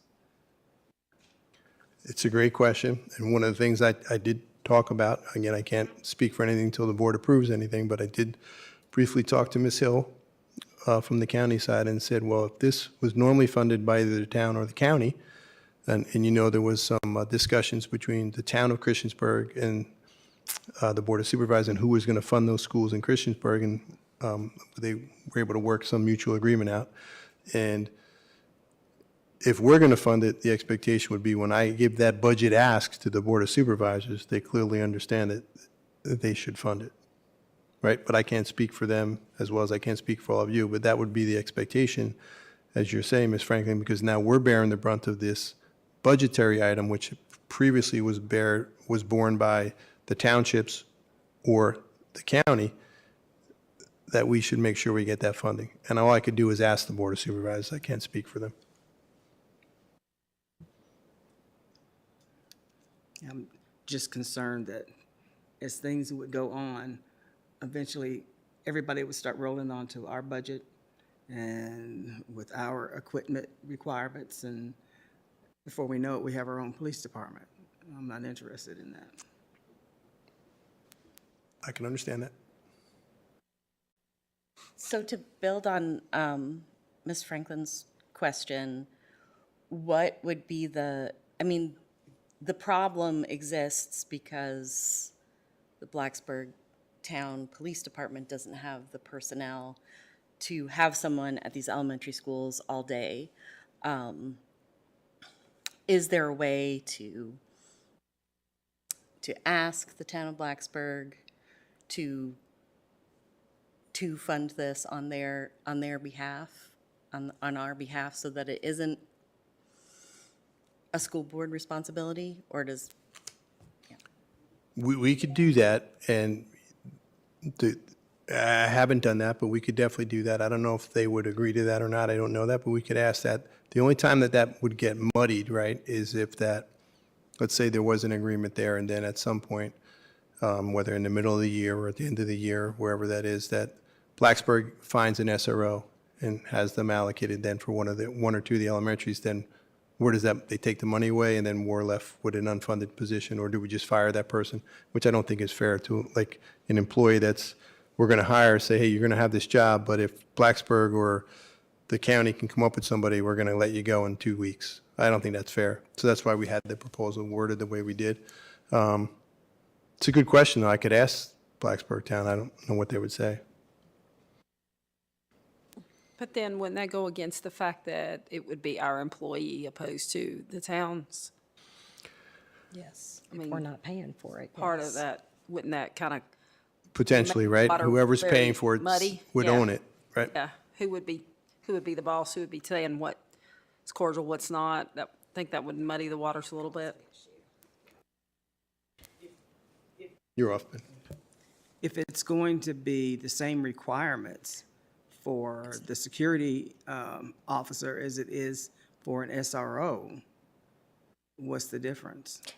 Ms. Franklin, if you don't mind, and the only reason I know is because you know why I know. So they're two separate things, the school resource officer and the school security officer, and there would be, we would never be responsible for the budgeting of an SRO. So let's say at some point in time down the line, one of the 4 schools was able to get an SRO from Blacksburg, since Blacksburg is the one handling that. Or if the county wanted to fund the SRO from any of the localities in the county, that would definitely come out of the law enforcement's budget. The school security officer, however, would be our employee in our budget. There is a very distinct difference between an SRO and a school security officer in that sense, and as well as training and what they can do and what they're there for. I don't think we need to worry about us having to fund an SRO. I don't see that ever happening if we should get one. What we could do is the school security officer would provide us extra protection for them to be placed in a school now where we need someone we don't have anywhere. and then we could possibly move them to one of the bigger schools such as Blacksburg, Christiansburg High School, once the renovation's done, or one of the other schools. That would just give an extra layer of protection, but they would still both be there for security purposes, but they would still both entail two very different types of responsibilities and who would be funding that. Does that make, I know it's kind of, does that make any sense at all whatsoever?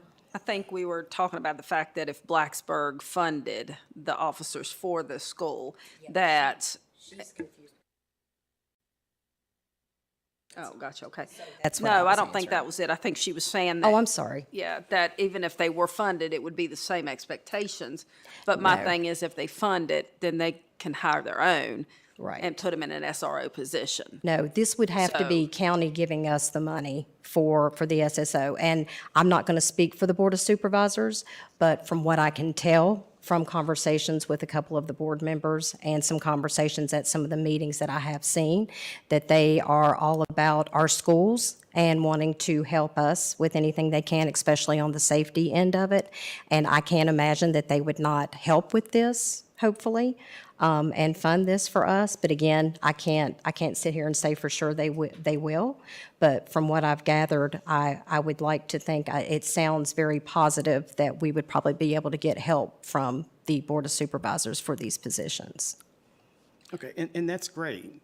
But my point was, to Laura's comment, if the town of Blacksburg is willing to foot the bill for it, because the issue is staffing, then I'm not sure what the difference would be.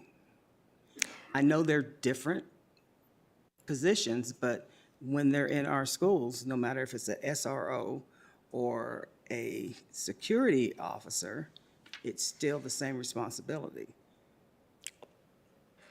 So whoever's paying for it, it should be their employee. But They are more li- clearly, whatever organization is writing the paycheck, it's their employee. Yes. So if Right. if we wanted to have Blacksburg fund this, the way to do it is the same way that the Board of Supervisors funds our teachers. They give us money, and then we support these security officers. I think that Now- makes total sense, Dr. Roundtree. If they I were have a going question, is that legal? I know that our Board of Supervisors is supposed to cut us checks. Can a town cut us a check? I have no idea. I have no idea. And if we had some type of agreement like that, that makes sense, Dr. Roundtree. What you said is that if there was a agreement to fund it, right, whatever that final number, let's say it was the total budgeted amount, was to be funded by an outside entity, I would have to look into how to do that. I don't know how to do that. We'd talk, legal counsel would get involved, and would have some type of, mutual understanding or agreement, and then we would move forward. But I do think, as Ms. Franklin was saying, and I think Ms. Parton added, it is different, though. A school security officer is not an SRO. They are not a police officer. They don't have the same authority, and they don't have the same responsibilities, and they don't answer to the sheriff or the police chief. They answer to the school superintendent. It's different. We would like to think that it still has the same deterrent effect and has the same effect working with kids and preventing crime and things like that. But at the end of the day, it is different. And it's also a different liability for our students, too, in certain situations where our students may have legal ramifications for actions. The security officer can take care of an issue without necessarily having the student be arrested. That then has to go to a police report for something like that to be. 100%. They would be our employees, so that's a different level than a police officer would have for a lot of things. Search and seizure and different things are totally different for civilians, which all of our employees are, as compared to law enforcement. Okay, so we kind of started going around there, but let's try to get back on track. So, Ms. Bond, did you have anything? I think when I made my comment, I think maybe I thought you were talking about Blacksburg Police Department, opposed to the town of Blacksburg. So, but I guess, splitting hairs on that is still whoever, like you said, writes the paycheck would do it. Even acknowledging the very different positions, I think the whole point of us doing this is so we would be in control of those 4 security officers. if that's what I'm understanding. So if we could figure out how to do it on our own, it'd be great. Dr. Guthrie? Yeah, thank you so much, Dr. Bregan, for putting this together so quickly. So in terms of the division's liability, have you looked into our insurance and what additional liability, like what are the ramifications for our coverage? Yeah, I haven't talked to VACOR, went to our insurance policy, and there may be some increased coverage. I don't know what that would be. I know other places have done this. I know where I worked previously, we did this. And while there may have been an increase, it wasn't significant where it was, hey, we can't do this because our insurance just went up $500,000. It was nothing like that. But I don't know that for sure. I will find out. It would make sense that there would be some increased liability. Okay, great. It would be helpful for me to know the difference with the SRO and SSO and the implications of that difference, because I understand that there is a difference, but I have no idea what the difference is. In terms of like, if certain things are reported to them, what are they required to report, for instance? Something, on that level. Yeah, the issue of searches, how does that play out? That was just mentioned, and I'm sorry to interrupt, but for me, that's a big one, because if we have our officers who have a different level of ability, and how can that, worried about that being maybe abused or seen as being a line crossed, because this is not an administrator, this is an officer, and that's a line that should not ever be crossed when it comes to our students. Those are both are valid points and things that we would have to work out the logistics between what that means, and my thoughts on it before we'd come to practice is that as an administrator in a school building, I would treat that person in the same manner that I would an SRO. So if I was doing some type of search or something like that, I wouldn't involve the police officer at all. I would do it myself, right? Because the threshold for suspicion is reasonable suspicion instead of probable cause for civilians and for school administrators. So, but a lot of those things that you mentioned, Ms. Franklin and Dr. Guthrie, are logistical things we'd have to work out if we were going to move forward with this and figure out and iron out those parameters ahead of time so we all knew. Yeah, because if you're going to put the budget request, it's going to be coming pretty fast.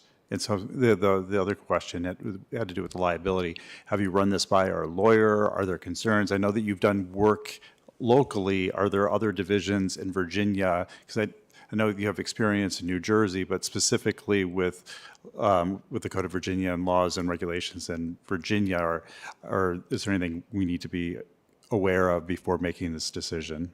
I can get that information. I didn't move forward with that, but I do know this has been in effect in Virginia for a time for the retired school security officers, so they've been out there. The difference is that the VRS change this year makes it more enviable for people that may want to do it. But I did not see, I would imagine some of the bigger districts have done this as we move more east. I don't know that, but I could find out. Yeah, I'd love to hear, just like we did with the immersion program, looking at some of the other divisions and getting some feedback, because there's a lot of unknown here. So I think it'd be good to do a little extra. Bregan, and if the board so wills to do so, there seems to be a lot of questions, and maybe to answer some and have a little bit less confusion, would the board be willing to possibly ask our law enforcement agencies to come and further discuss this and answer any questions we may have to put us more at ease and more comfortable in making this decision about putting this in the budget? For me, that could possibly be helpful, but I would like to hear from school administrators as to how this has worked for them in their jurisdictions, so that we know, just like with our dual language, what are some of the pros and the cons of doing this, and do's and don'ts? Could we do some research on that possibly? Yeah, absolutely. Yeah. Ms. Purcell? Yeah, I had one more question that's a little different from how the conversation has been going. Were we to move to a model like this, would there still be resource officers in addition to SSOs? Because as I understand the program as a whole, it's kind of a, who are the people in your neighborhood, right? It's developing relationships, kind of, hey, I see you at my school and I saw you downtown, and maybe if there's something that goes really wrong and the officer's the one that comes to your house, but it's somebody that you know, or the officer has a sense of this particular kid is having a hard time. You know, it's part of a community, and if an SSO isn't going to make those kinds of relationships, so would those elementary schools have no SRO at all anymore, or would there still be some relationship with Blacksburg Police Department? It's a great question. My goal would be for every school to have a school resource officer. And that what we're trying to do now is just fill a gap that we can't fill, that people just aren't there, right? And no matter how great the school security officer is, they're not as good as police for a variety of reasons. Some of the ones you just mentioned, the community connections and the work outside of their work as an SRO. Not to mention their connection, direct connection to the police department or the sheriff's department. That's significantly different than a security officer. So again, Bernie Bragan's goal would be that every school has a school resource officer. Right now, we can't fill it. So this is kind of like just putting something in the middle. And then if they were filled, rather than just firing these people that are going to be offered, taking a job, signing up, going through the training, doing all this, that if we do get it filled, that we move them to the secondary, then we evaluate if that's if it's needed or not.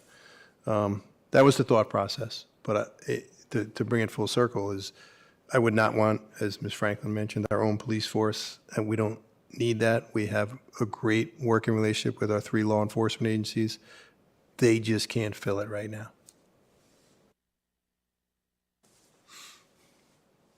Yeah, I'll just add that, I know in meeting with the PTA at Beeks, and talking to those folks, they were ready to march over to Blacksburg and start begging for an SRO, right? It's important to them, and they don't have it. So I think they would have gotten the same answer that you did. It's like, it's not a matter of want, it's a matter of we can't find the people, right? So, but I like Dr. Gucci's comment. I mean, I do think that we're kind of following the same kind of process here as the dual enrollment piece, right? So I think right now you're looking for some head nods from us to say we want to consider this further, but we need more information, and we do need some more questions answered. More conversations with Blacksburg. It sounds like in particular, since they're probably the biggest need because of the resource availability there. I mean, we got questions like, who are these people going to report to in our org chart, right? When, it doesn't sound like you're going to hire anybody to oversee them. So then who would they report to? Where are we going to store firearms in our properties, right? So a lot of questions there. I think, I feel like the board would like to, and maybe having law enforcement here as a part of a follow-up presentation to help answer some of those questions before we could feel more comfortable with approving it as a part of the budget. Now, that doesn't give us a lot of time, obviously, because we're going to be talking budget in January, but we're not approving a budget in January, so. We'll get it done. Okay. Thank you. Any other questions? Sorry. Yes, please. So, at one point in time, wasn't there the resource officers in like each school that was in the county? At one point in time, wasn't there? No, there never has been. And like the goal is to get one at every single school. So,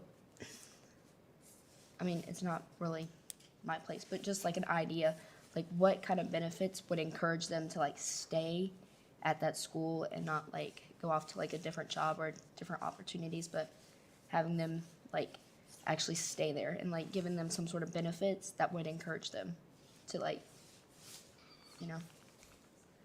It's a great question. You know, Molly, I think the majority of the school resource officers that I interact with that are in our buildings now, that are in your high schools, they love their jobs.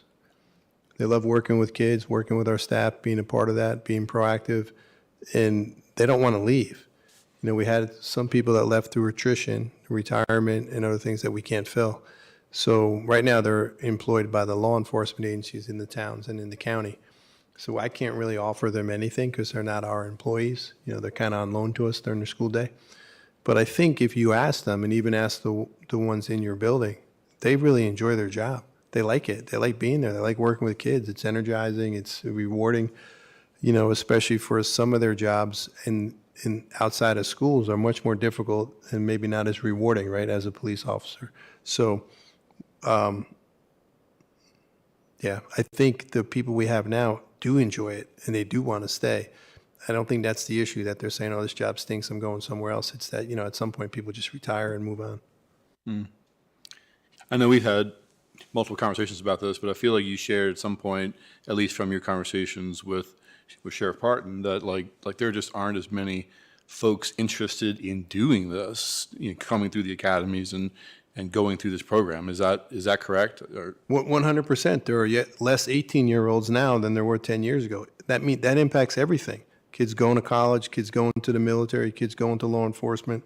You know, they're advertising for these jobs on Route 81. You know, it used to be a prestigious job to be a state trooper or a sheriff's deputy. Like you had a waiting list. You had to go through all these tests to get there. They're trying to recruit people as best they can and still maintain their standards, and they're not being successful in filling the capacity. And it's not just Southwest Virginia, it's everywhere. There's a shortage. And Chair Hudson, just to add to that, you are absolutely 100% right. Not only are they needing that positions for the schools, but they're needing it just to fill everyday positions. They've been really having a hard time trying to just get enough people to be able to, my husband was just at the Board of Supervisors meeting, and he needs 4 to 8 more jail positions, just due to the fact of, you know, there's been retirements, there's just the lack thereof of interest, there's lots of things that has impacted it. But I will say, one thing that I know that he and Chief Ramsey and Chief Brewster do try to do while putting law enforcement in our schools is that SROs are different from just other law enforcement officers, and that connection and that want has to be there in their heart to be able to do that job the way they need to do it, along with the training and that type of thing. So they try to very carefully pick who they feel is the right person and the right fit for those schools. And so far, they've done a great job. I've heard nothing but great things about our SROs, and our SROs in these schools I know are extremely happy. Dr. Bragan was correct. They love being there. They love being with the kids. So it takes a special person to want to be an SRO or a school security officer. So we have to take that into account as well, because you don't want a law enforcement officer in there that doesn't really want to be there. So you've got to have that connection there too. So they try to pick the best possible fit as they can, and they've done a really good job with it so far. It takes time and people. So that's kind of what we're up against right now, unfortunately. Got it, makes sense. Yeah. Board, any other questions or discussion? Great, thank you, Dr. Bragan. Okay, next up, do I have a motion to authorize a request to the Board of Supervisors for a capital project transfer of $223,115 to the 2024-25 school operating budget? So moved. Second. Whoa. Ms. Purcell and Dr. Roundtree. Any discussion? Ms. Osborne, please call the roll. Ms. Bond? Yes. Ms. Franklin? Yes. Dr. Guthrie? Yes. Ms. Parton? Yes. Ms. Purcell? Yes. Dr. Roundtree? Yes. Mr. Hudson? Yes. 7 in favor. Motion carries. Next up, the administration will present a proposed change to the 2024-25 MCPS school calendar to include an early release day for May 7th. What's going on May 7th there, Dr. Bragan? I'm not really sure, but we had some information that there may be something going on at Virginia Tech that may cause some traffic issues and things. So we decided an early release day may be the best option, but there is also AP testing that's scheduled for that day, so we couldn't cancel that day or make it a total teacher work day. That would not be beneficial to the students. So we thought an early release day on May 7th would be best. Okay, great. Do I have a motion to approve the 2024-25 MCPS school calendar update as presented? So moved. Second. Ms. Bond and Dr. Roundtree. Any discussion? I did have a question about the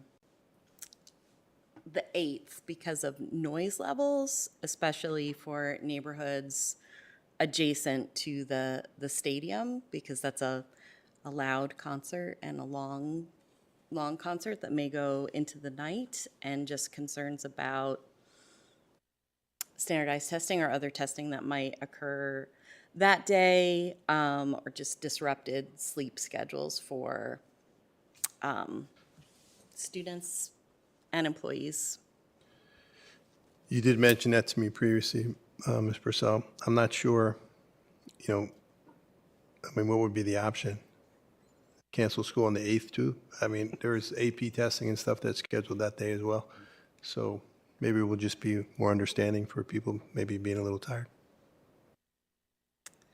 So we need to have a conversation with Virginia Tech about their schedule. They need to coordinate it with ours. I think this is a one-time event. I do understand that. And I hope it's not an annual event, at least during the school year.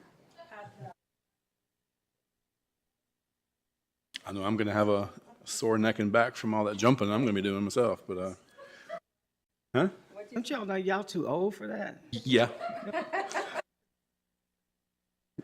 Going to do it anyway. All right, any more discussion?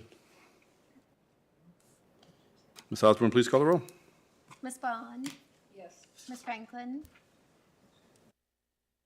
Dr. Gitchery? Yes. Ms. Parton? Yes. Ms. Purcell? Yes. Roundtree? Yes. Mr. Hudson? Yes. 7 in favor. Motion carries. Okay, the draft 2025 school board meeting calendar is provided for review and comment. Calendar will be presented again at the January organizational meeting for approval.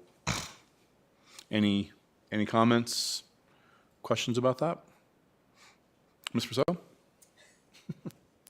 So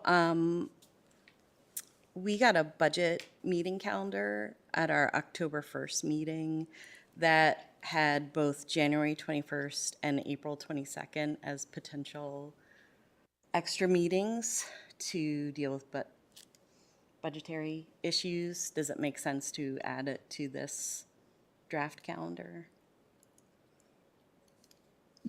Yes. Yes. We'll coordinate that. Okay. And we also have been doing joint meetings with the Board of Supervisors on the 5th Monday of the months that have them. So I wasn't sure if it made sense to just go ahead and reserve that time as well, and if it was not confirmed with the Board of Supervisors, then to release it. That'd be a good topic for us to cover with them in our next liaison meeting for sure. Yeah, it's not a bad idea to put it on the calendar as a possible meeting because that seems to work for both groups. So we can put it in. It doesn't mean we have to have the meeting as a possible joint meeting. Yeah. We could Like do that. that too. There's one in September. March, June, September, and December. I would not recommend December. Yeah, so we could put some of those in. It's not on Christmas or New Year's. I'll do whatever you tell me to.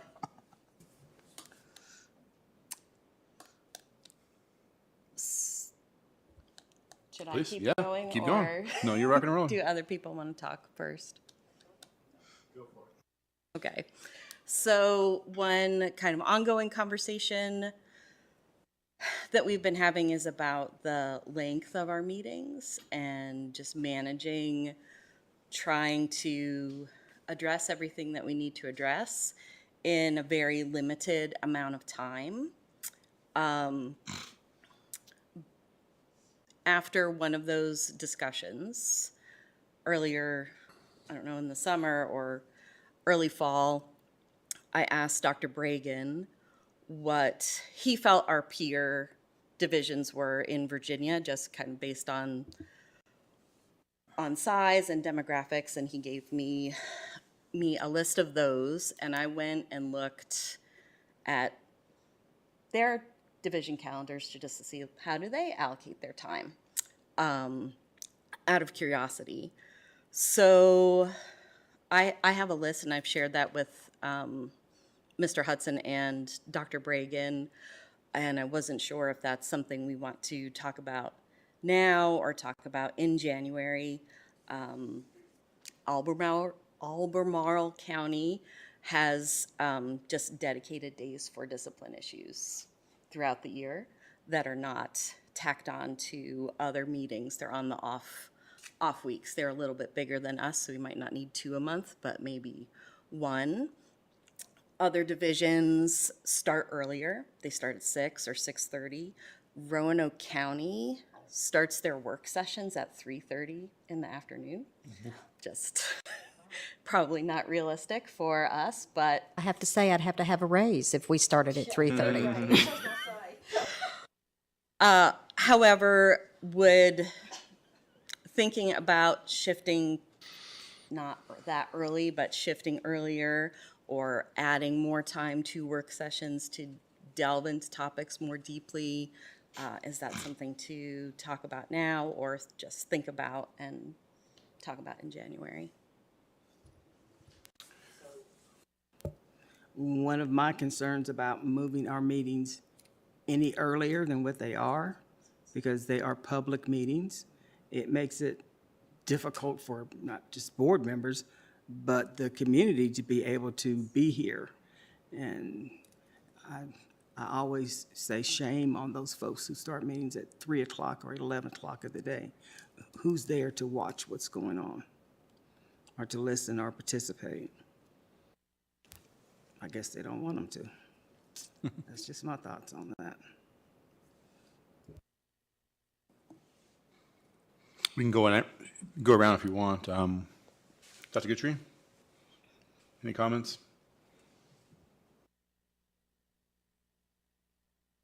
It's okay if you don't. I share your concerns with the length of our meetings. I think that there are some other organizational structural changes that need to take place. There have been conversations about using committees, other ways. I think that there are other ways of addressing some of our issues, and I'd like for us to have a conversation about that, about those other organizational options. That's what I think. Could be a good topic for the organizational meeting in January to kind of figure out how we want to function. Yeah, because I mean, I think 2 meetings a month, I think that's reasonable, but I think that there are other ways of managing the work that we need to do as a board. Ms. Barton? So I'm going to agree with Ms. Franklin on the time issue. I would love to be able to start at 3:30, but I don't think that's fair to the public. Some kids aren't even home from school by 3:30. So parents have to work, and then the board members who do have full-time jobs that don't get off till 5 or later, that would make it almost impossible. And I really don't like putting that type of restriction on somebody that's wanting to serve their community. And it just seems like board seats are getting more and more restrictive with the work that we have now, kind of restricting it and limiting it to certain types of citizens. So I would definitely say need to keep the time the same unless, and give people time to grab something to eat, seeing as how we do go into the 11 and 12 o'clock time frame a lot, pretty much the next day. So I'm okay with keeping it. Now, I do think that there are ways that we can definitely work on making our meetings shorter. A lot of that, I think, is organization. A lot of that is, and me included when I say this, so please nobody take offense, but us board members maybe going off sometimes, and we need to reel it back in and kind of keep things, and maybe not trying to overload our agenda that much. And if it does look like it's going to be too long, reaching out and maybe saying, hey, I know instead of it being a 12 or 1 o'clock night, let's see if we can try to meet another time for an hour or 2 hours, whatever we need to do. But I do think that we need to work on organizing and trying to keep our meetings, not just for us and the community, but for our staff and administration as well that have to come to work the next day. So just kind of keep that on the forefront and be respectful. Ms. Baum? Well, I actually did take a session at the SBA on new board members, but they went into that, and it was fantastic, and it gave me something I'm going to work toward. But one of the things, actually Loudoun County's who did it, because they had a whole new board and a new superintendent, and they said they actually did delegate committees, which a lot of boards feel like that takes away from their involvement, and I might think that way a little bit too. But I do agree. I think that we get in sometimes a conversation that can go on longer than it needs to. We beat around a ball for, 45 minutes and say the same thing over and over again and ask the same question just in different ways. And we do that in closed session and we do it out here. And I think if we get a little better, maybe about, finding out our information before, as Penny can vouch, we didn't used to ever go into meetings as long as we have in the last few years. This has been something that started over the last, I don't want to say exactly how many years, but it didn't used to ever be that way. And we still covered the same type information and we got it all done. So I don't know what we're doing other than I think all of us just we all have a different passion. We all want to express our passion, and we all want to ask lots of questions at times. But I think we need to find a better delegated way to do that before our meetings. So, Dr. Roundtree? Yeah, so I would like for meetings to go faster, but we do cover a lot of good, important material during our meetings. So I'm not always sure how to make them go faster. There's some public discord that we do in front of the public eyes, that we have some disagreements here showing that we don't all agree. I'm just not certain exactly how to shorten these meetings. So I am open to suggestions, so that's it. So for me, committees, we tried that at least one time, and it was a disaster, and we ended up just doing more work because it comes down to, one, has to be a good trust level between who's going to be doing committee work and what I believe you're going to be bringing back to me to make decisions on. And as Jamie said, we signed up for some of this stuff. Now, these call meetings are very disruptive to folks' schedules and lives. So having a set meeting, which doesn't always fit with timelines for what happens around discipline, but we were able to have student matters and board meetings and still be out at reasonable times. It's a matter of communication and figuring out how we make sure we're being responsible, having that discourse, because I do believe that is important too, so that you start to agree with what I'm saying and we can just let this go. But we do go round and round and round with the same thing over and over again.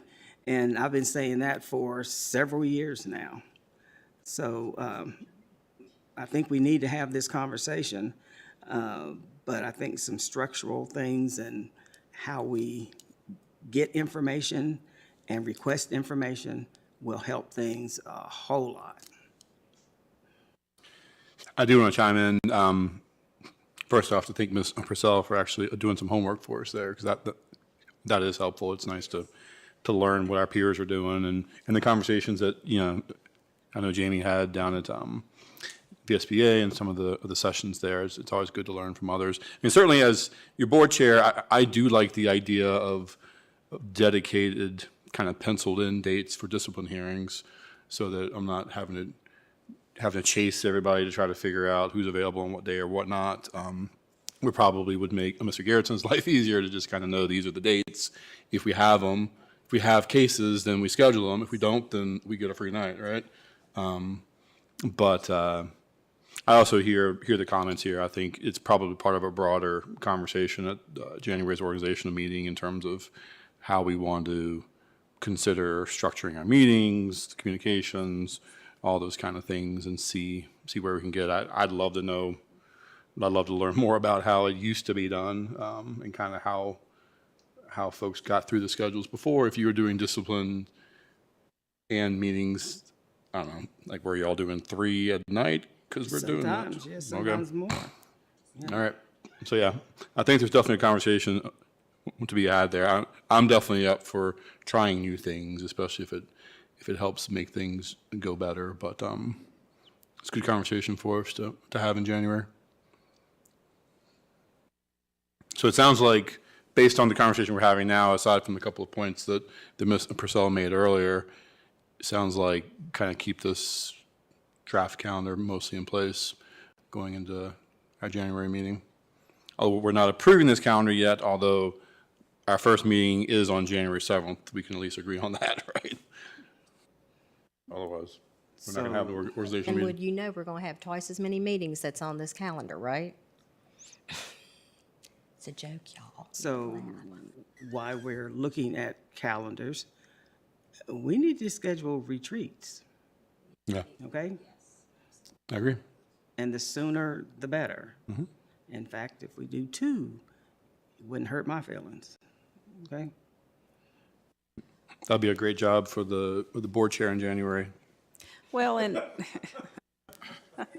okay, Linwood, well, let me tell you now then, okay? You know, that was another thing in my retreat, not my retreat, but my session, is they kind of talked about the fact that they did set and kept and prepared, like, okay, this is when you're going to do this. And so even if we set retreats and had them the same dates, that would, that could go in my booklet that I'm preparing.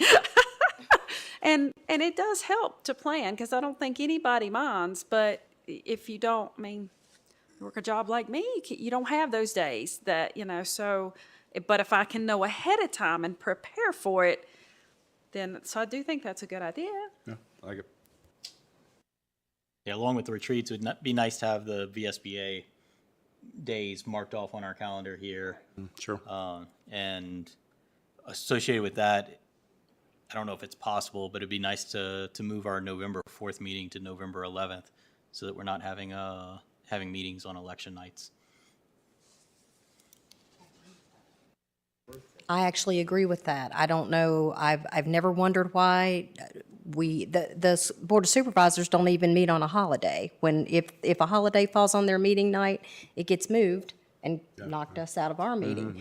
But that's no problem. But I don't know why we've ever met on election night, especially when we have board members that could be running. And I know it's not every year, but even with that, I'd be fine moving that meeting night to a different night. That feels like a easy change to make. Any opposition to that one? Nope, because it's my birthday. The 4th. Okay. Tasha, I assume you're capturing all these changes. Awesome, thank you, ma'am. Okay, great, board. Anything else on the calendar? So in all those VSBA workshops, let's throw those in there too. I was kidding. Nope. Okay. They can be color coded, so there's a difference. It's not all green. Okay, great. Next up, Dr. Amanda Widener will present the MCPS staffing update.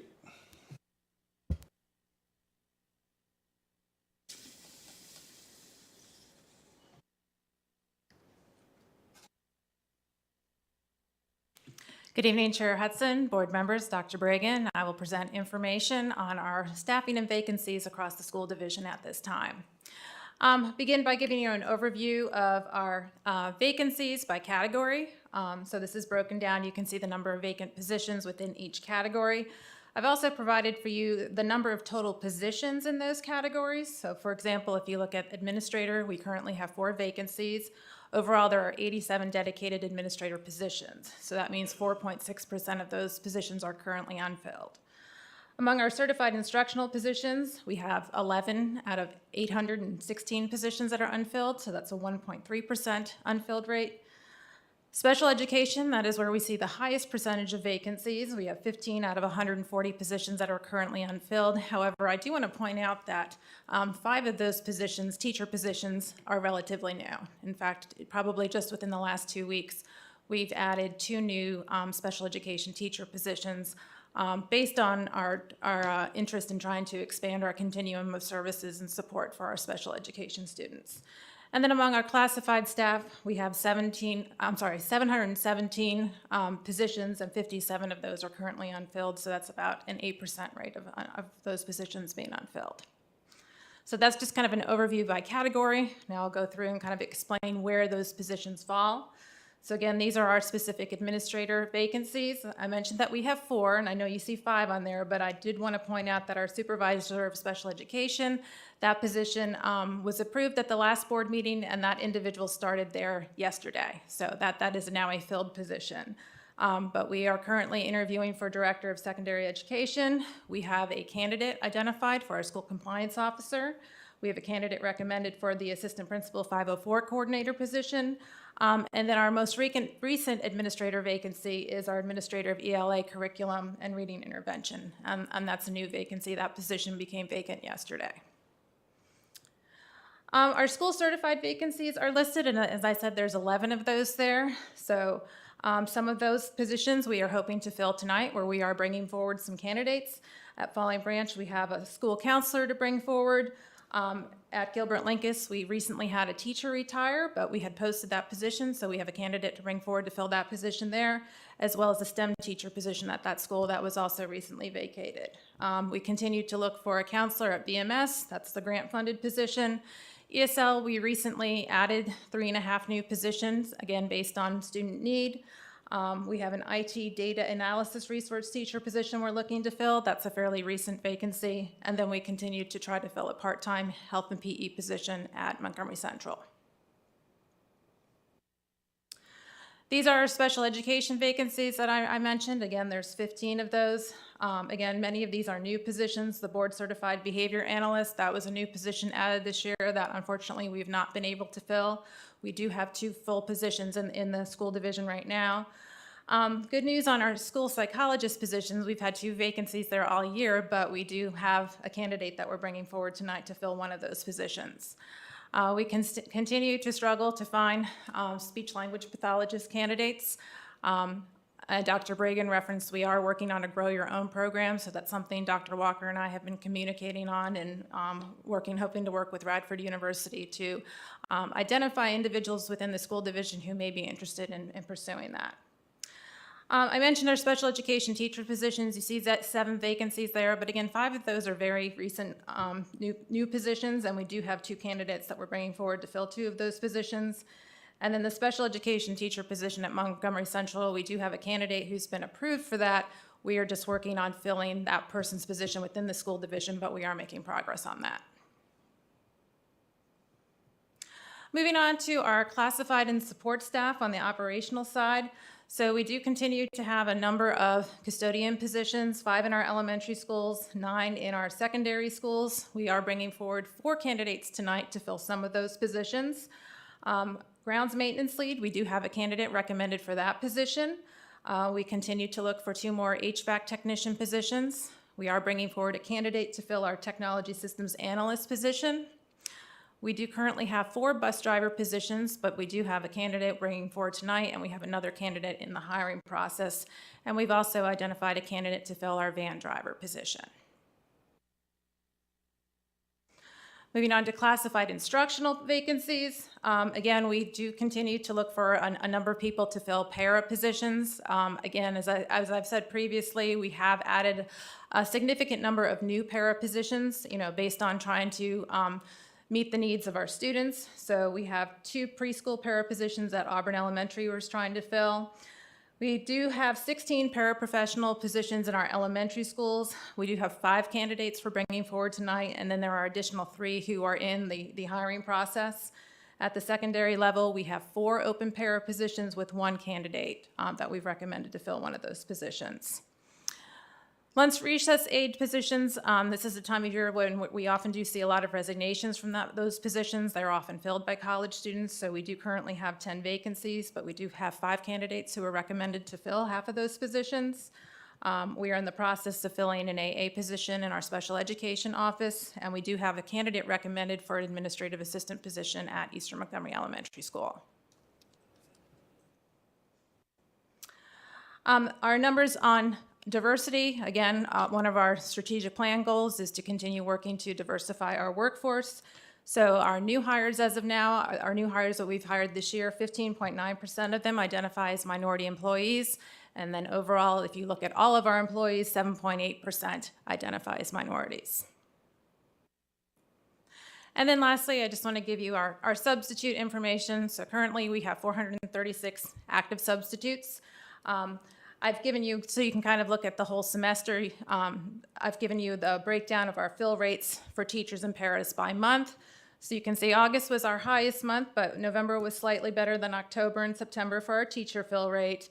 And we've been fairly consistent in our fill rate with paras in the mid 40% rate, which it seems low, but it's actually fairly normal if you compare that to national fill rates for para sub rates. And then I've broken it down by community for you as well to see. Do you have any questions? Okay, thank you, Dr. Wagner. Board, any questions or comments? Yeah, just thanks for the more description on the second slide there with percentages of positions vacant and the numbers of vacancies. I appreciate that.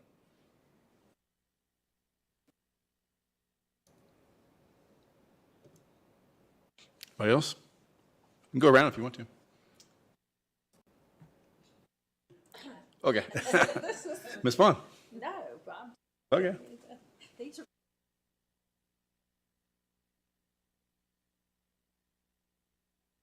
That's right. Ms. Barton, Dr. Guthrie. So I just have a couple of quick questions. They're quick, I think. So special ed. I feel compelled to ask about special ed. So the budget request, I believe, was for 7 new positions, correct? And so there are 5 new positions. Are those 5 new positions, they were approved for this year? So why is it 4 months into the year that we're seeing these as new positions? Have they been the 5 new positions been unfilled and open this whole time? No, some have been recently added. For example, within the last 2 weeks, we've added a new position at Auburn Elementary School, at Auburn High School. That was based on requests from the principal as well as the needs of the building. So, there is money within the budget to budget for those positions. So those were very recently added. Blacksburg Middle School had one added over the summer, which I believe we've filled. Falling Branch had one added fairly early in the year. We now have a candidate for that position. Blacksburg High School had one added fairly early in the year, and that we now have an individual to fill that position. So it's kind of been a little bit of a trickle effect where we've added new positions, just based on needs, but based on the efforts of those buildings to expand that continuum of services and support for students. Okay. I wish we could do something about that. I mean, that's 10%. That's a lot. Thank you. Ms. Franklin? Okay. Thank you. All right, thank you. Awesome. All right, board, any items of unfinished business?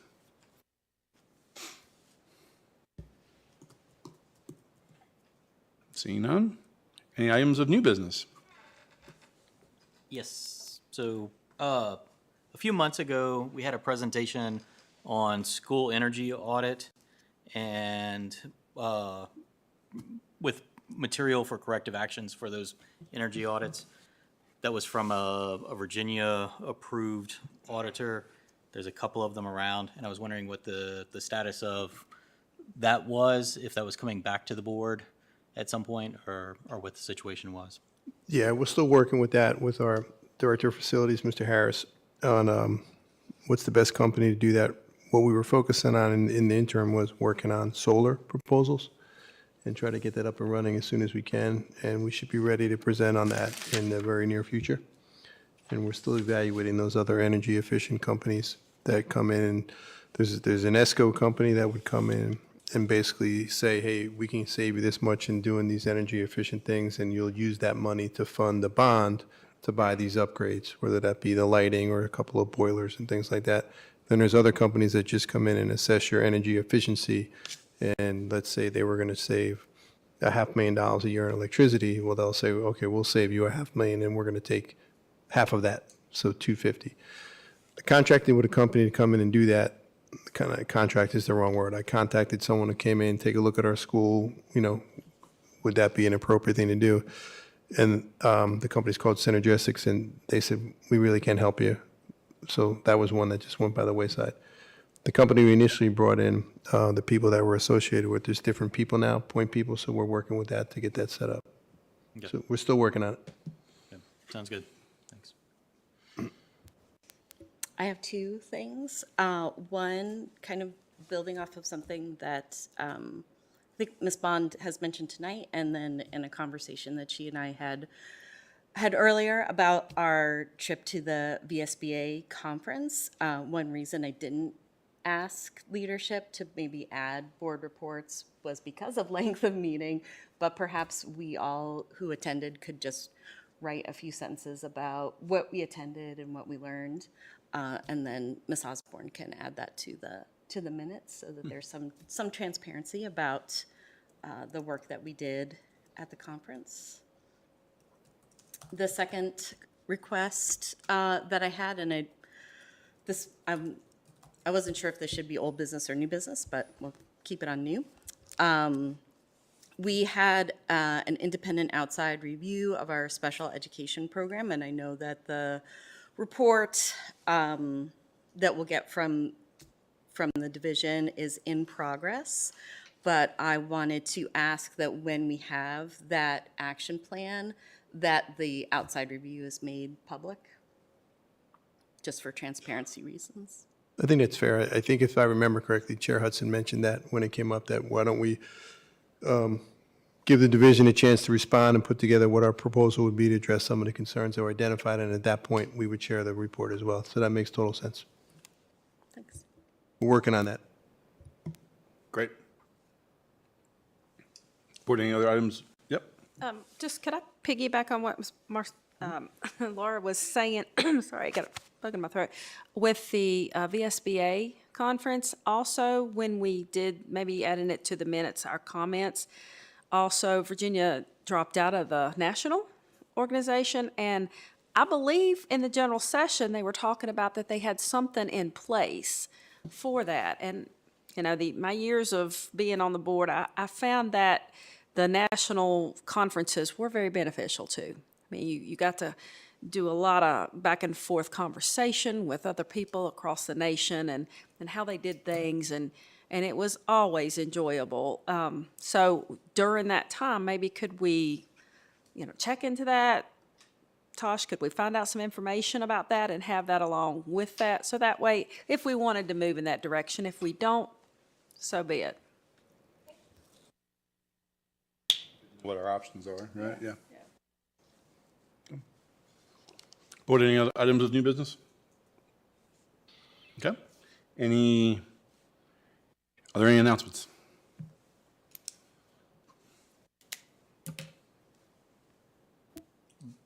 Just thanking the choir for singing at our meeting today, and then also since we won't see each other until next year, happy holidays. Yeah, we're gonna have a meeting, I know. You're so cute. To those we don't see, Merry Christmas. And also the open house robotics is tomorrow night. Yep. At CHS, I think, at 6, so for anybody who can come to that. And Blacksburg Middle School has their performance of Elf Junior. That'll be Thursday, Saturday, and Sunday, because they're marching in the holiday parade on Friday in Blacksburg, so. Middle school theater, there's nothing like that. Apologies, this is not school related, but I am a member of the Lions Club and I have been for years and years and years. And they are having and we do have good sponsors that do help education and that type of thing. And we have a lot of our students that come and help set up and tear down. So kudos to you guys for your help with that. But that's Saturday at the Christiansburg Rec Center. I believe it starts at 9 and ends at 4. So. Okay, great. I have one more thing. Yeah, please. I just wanted to thank Ms. Bond and Mr. Hudson for their leadership. This year, you don't have to look too deeply at the closed session hours and special sessions to see how much time we have spent together this year, and that their work is even on top of that, and much of it is invisible to us. So just thank you both. Thank you. Appreciate that. More kudos to Linwood than me. Come on now. You're my rock, Jamie. I couldn't do this without you. So, board, if you'll indulge me for just a minute, as we're getting near the end of the year, okay, maybe 3 minutes, Penny.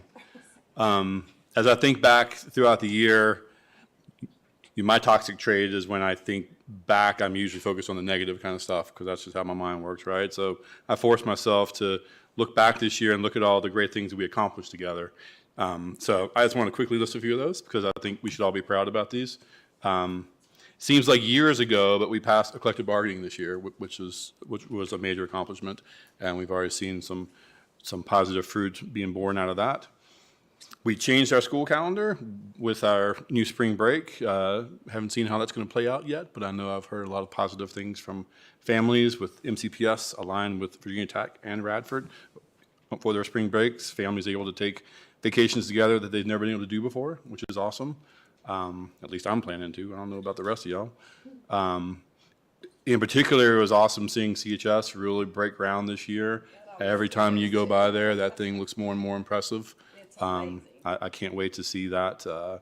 I heard from Josh while we were at VSBA, he's hoping to get us in there with a hard hat tour here pretty soon, which would be awesome as a part in that new wing that they're building. So that was awesome. We picked a new food services provider. Certainly we were super excited at the beginning of that. We're still seeing how that's bearing out, but at least the food that they provide us for meetings has been outstanding. So definitely appreciate that. One thing I almost forgot about, but we passed that secure storage of firearms resolution, which had huge support throughout the community. We had the gun locks handed out in the schools. That was a huge initiative that I'm not sure anybody expected us to accomplish inside of this year, but that was awesome. Oh, by the way, our cell phone policy, we passed that before most other counties did, before they were required to. I have friends in other counties whose school boards still haven't figured out how to pass their own policy yet, and we just did it, and we had the courage of doing that. So I also should say this isn't just us in the school board, this is the administration, all of us working together in these shared accomplishments. It's easy for us to say a yay nay up here, but a lot of that work is coming from the administration out there. We passed a new English language curriculum, and I've heard positive feedback from that as well as that's gotten rolled out. The sick bank improvement, we just talked about that recently. That was a pretty simple change that's hopefully going to have a big impact for a lot of folks. We're getting paychecks twice a month now, right? I mean, I remember when Mr. Brown rolled in here, and just innocently asked that question, and we were like, yeah, why aren't we doing that, right? And thanks to Dr. Bragan, everyone in finance there, I got this weird deposit last month. I was like, what the heck is this thing? I was about to call Dr. Wider and say, I don't know what this money is. And then turned out it was the first half of that paycheck. So that was awesome. And it sounds like that went off without a hitch. Huge thank you to the administration for that. But the dual language program that we're getting off the ground here with all the excitement around that, again, assuming it passes a budget, it was a huge amount of work from our folks on that, and super excited about it. And really just all the positions we created, the new folks we've hired, all the talent we brought into our district. I think everyone should be proud about that, especially all of you working so hard to do that recruiting and the hiring and all the efforts on retention there. So we have accomplished a lot this year, and I'm super proud of it. I hope you guys are. All right, great. With that, upcoming school board meetings, obviously we'll have our organizational meeting on January 7th. At that point, we'll approve the actual calendar moving forward and know the future meetings after that. Next up, do I have a motion to enter into closed session as authorized by section 2.2-3711 of the Code of Virginia to discuss a personnel matter and a legal matter, and a student matter, sorry. A personnel, a legal, and a student. So second. Second. Oh my God. Dr. Roundtree and Dr. Guidry. Any discussion? Ms. Osborne, please call the roll. Ms. Bond? Yes. Ms. Franklin? Yes. Dr. Guidry? Yes. Ms. Parton? Yes. Ms. Purcell? Yes. Dr. Roundtree? Yes. Mr. Hudson? Yes. 7 in favor. Motion carries. We're now in closed session. Thank you, everyone, for coming out tonight.